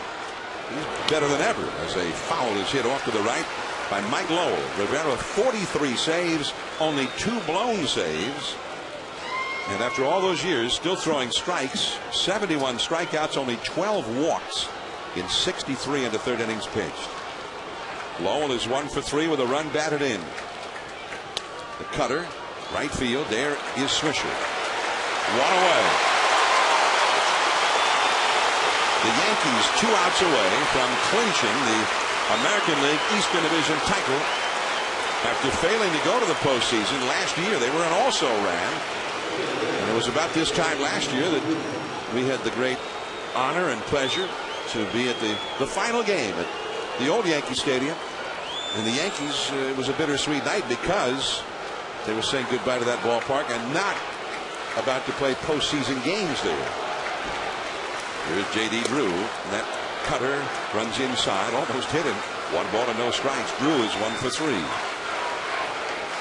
Rivera had a stretch of 36 consecutive saves, interrupted 9 days ago in Seattle when Ichiro hit a game-ending home run against him. Shallow center, and Gardner just never saw it. He lost it in the sun out there. I don't think he could have caught it anyway, but yeah, J.D. Drew took a big swing, and he ended up getting jammed on it.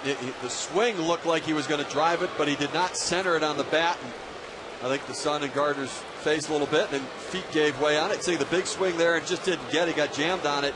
And I think that when you look at his swing, you think he's going to drive the ball, and Gardner can't see it and falls in. But I agree, Joe. I don't think he had any chance to see it. I can't see it.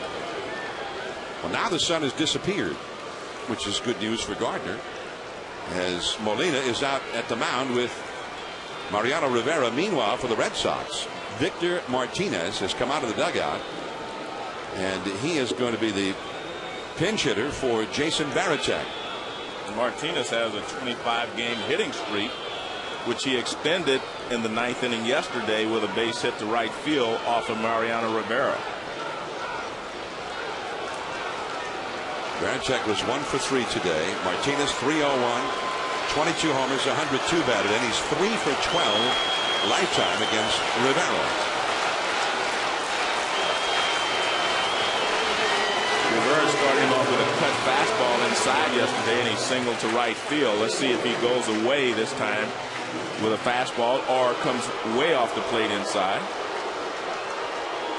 I'm John Miller with Hall of Famer Joe Morgan. Steve Phillips. The Yankees need 2 outs more, leading 4-2 to clinch the American League Eastern Division title officially. The Red Sox, although they would then be consigned to second place, would also be very shortly, you would expect, clinching the wild card in the American League. So here is Martinez. The broken bat. There is Cano, and he wanted a spectacular play to second and ended up making no play. Well, the play was to first base anyway. You'll trade a base for an out with 1 out here in the 9th inning, because that run at second base doesn't mean anything. The hitter is the one you try to keep off the base. I mean, it went way off the plate inside with that slider, and he broke it to cut fastball, and he was going to go to second base, and I really don't know why. You just go ahead and take the out at first base, and he was going to go to second base, and there's just no reason to do that. So you think that's maturity for a young guy still, just it's a baseball instinct decision? Well, he has so much ability. You know, he thinks he can do anything. But that definitely should not have been the play, and an error on Cano. So now the possible tying runs are aboard, and Casey Kotchman is up, a very slow roller. Cano got it. Kotchman, a first baseman by trade, is not a very fast runner.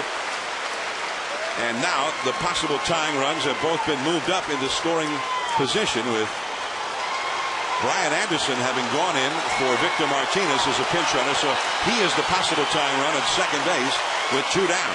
You know, this is one of the things we talked about last year about Brad Lidge being perfect. Sometimes it's not your fault. People behind you can make a mistake. You know, this game should really be over now.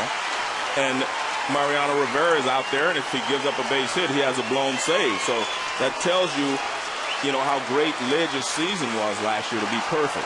Oh, how great Mariano's season has been this year with only 2 blown saves and 45 chances. Everybody standing at Yankee Stadium, 1 out away from wrapping up the division title. Wow. I just broke his bat with that cutter. Strike 1. John, I can't imagine these guys are swinging at that ball. It's like we've talked before. You know what he's going to do, and that cut fastball is coming inside. You're swinging at balls off the plate. I mean, Victor Martinez broke his bat on the ball. I mean, it's just amazing to me what they swing at when you know what the guy's going to do. It's got to be a take pitch on that. You got to take at least one to take a look at it.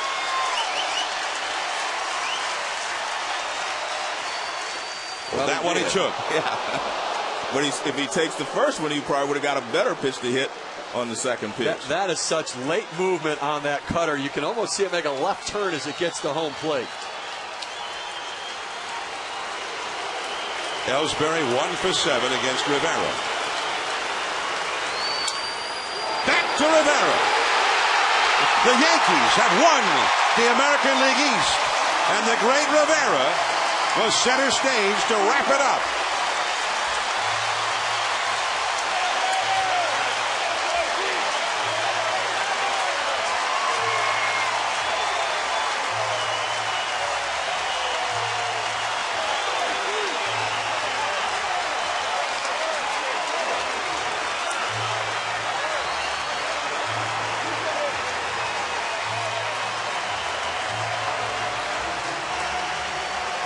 John, as a big league player, there's nothing better than being able to celebrate something with your teammates that you started off in spring training trying to accomplish, and now you've got the first step done. I mean, there's nothing better than that sense of accomplishment of something that started way back, you know, in March, and here we are finishing it off here in September. From the front office perspective, you made a lot of different moves. You brought in big-time free agents. You added some players during the course of the season, and you see it all come together and play out to success. 100 wins, a division title, a playoff run, and now possibly bigger things to come. Joe Girardi, his second season as manager, and he will be at the helm as the Yankees head back into October. And Mark Teixeira, one of those players brought in the offseason. And yet some things don't change.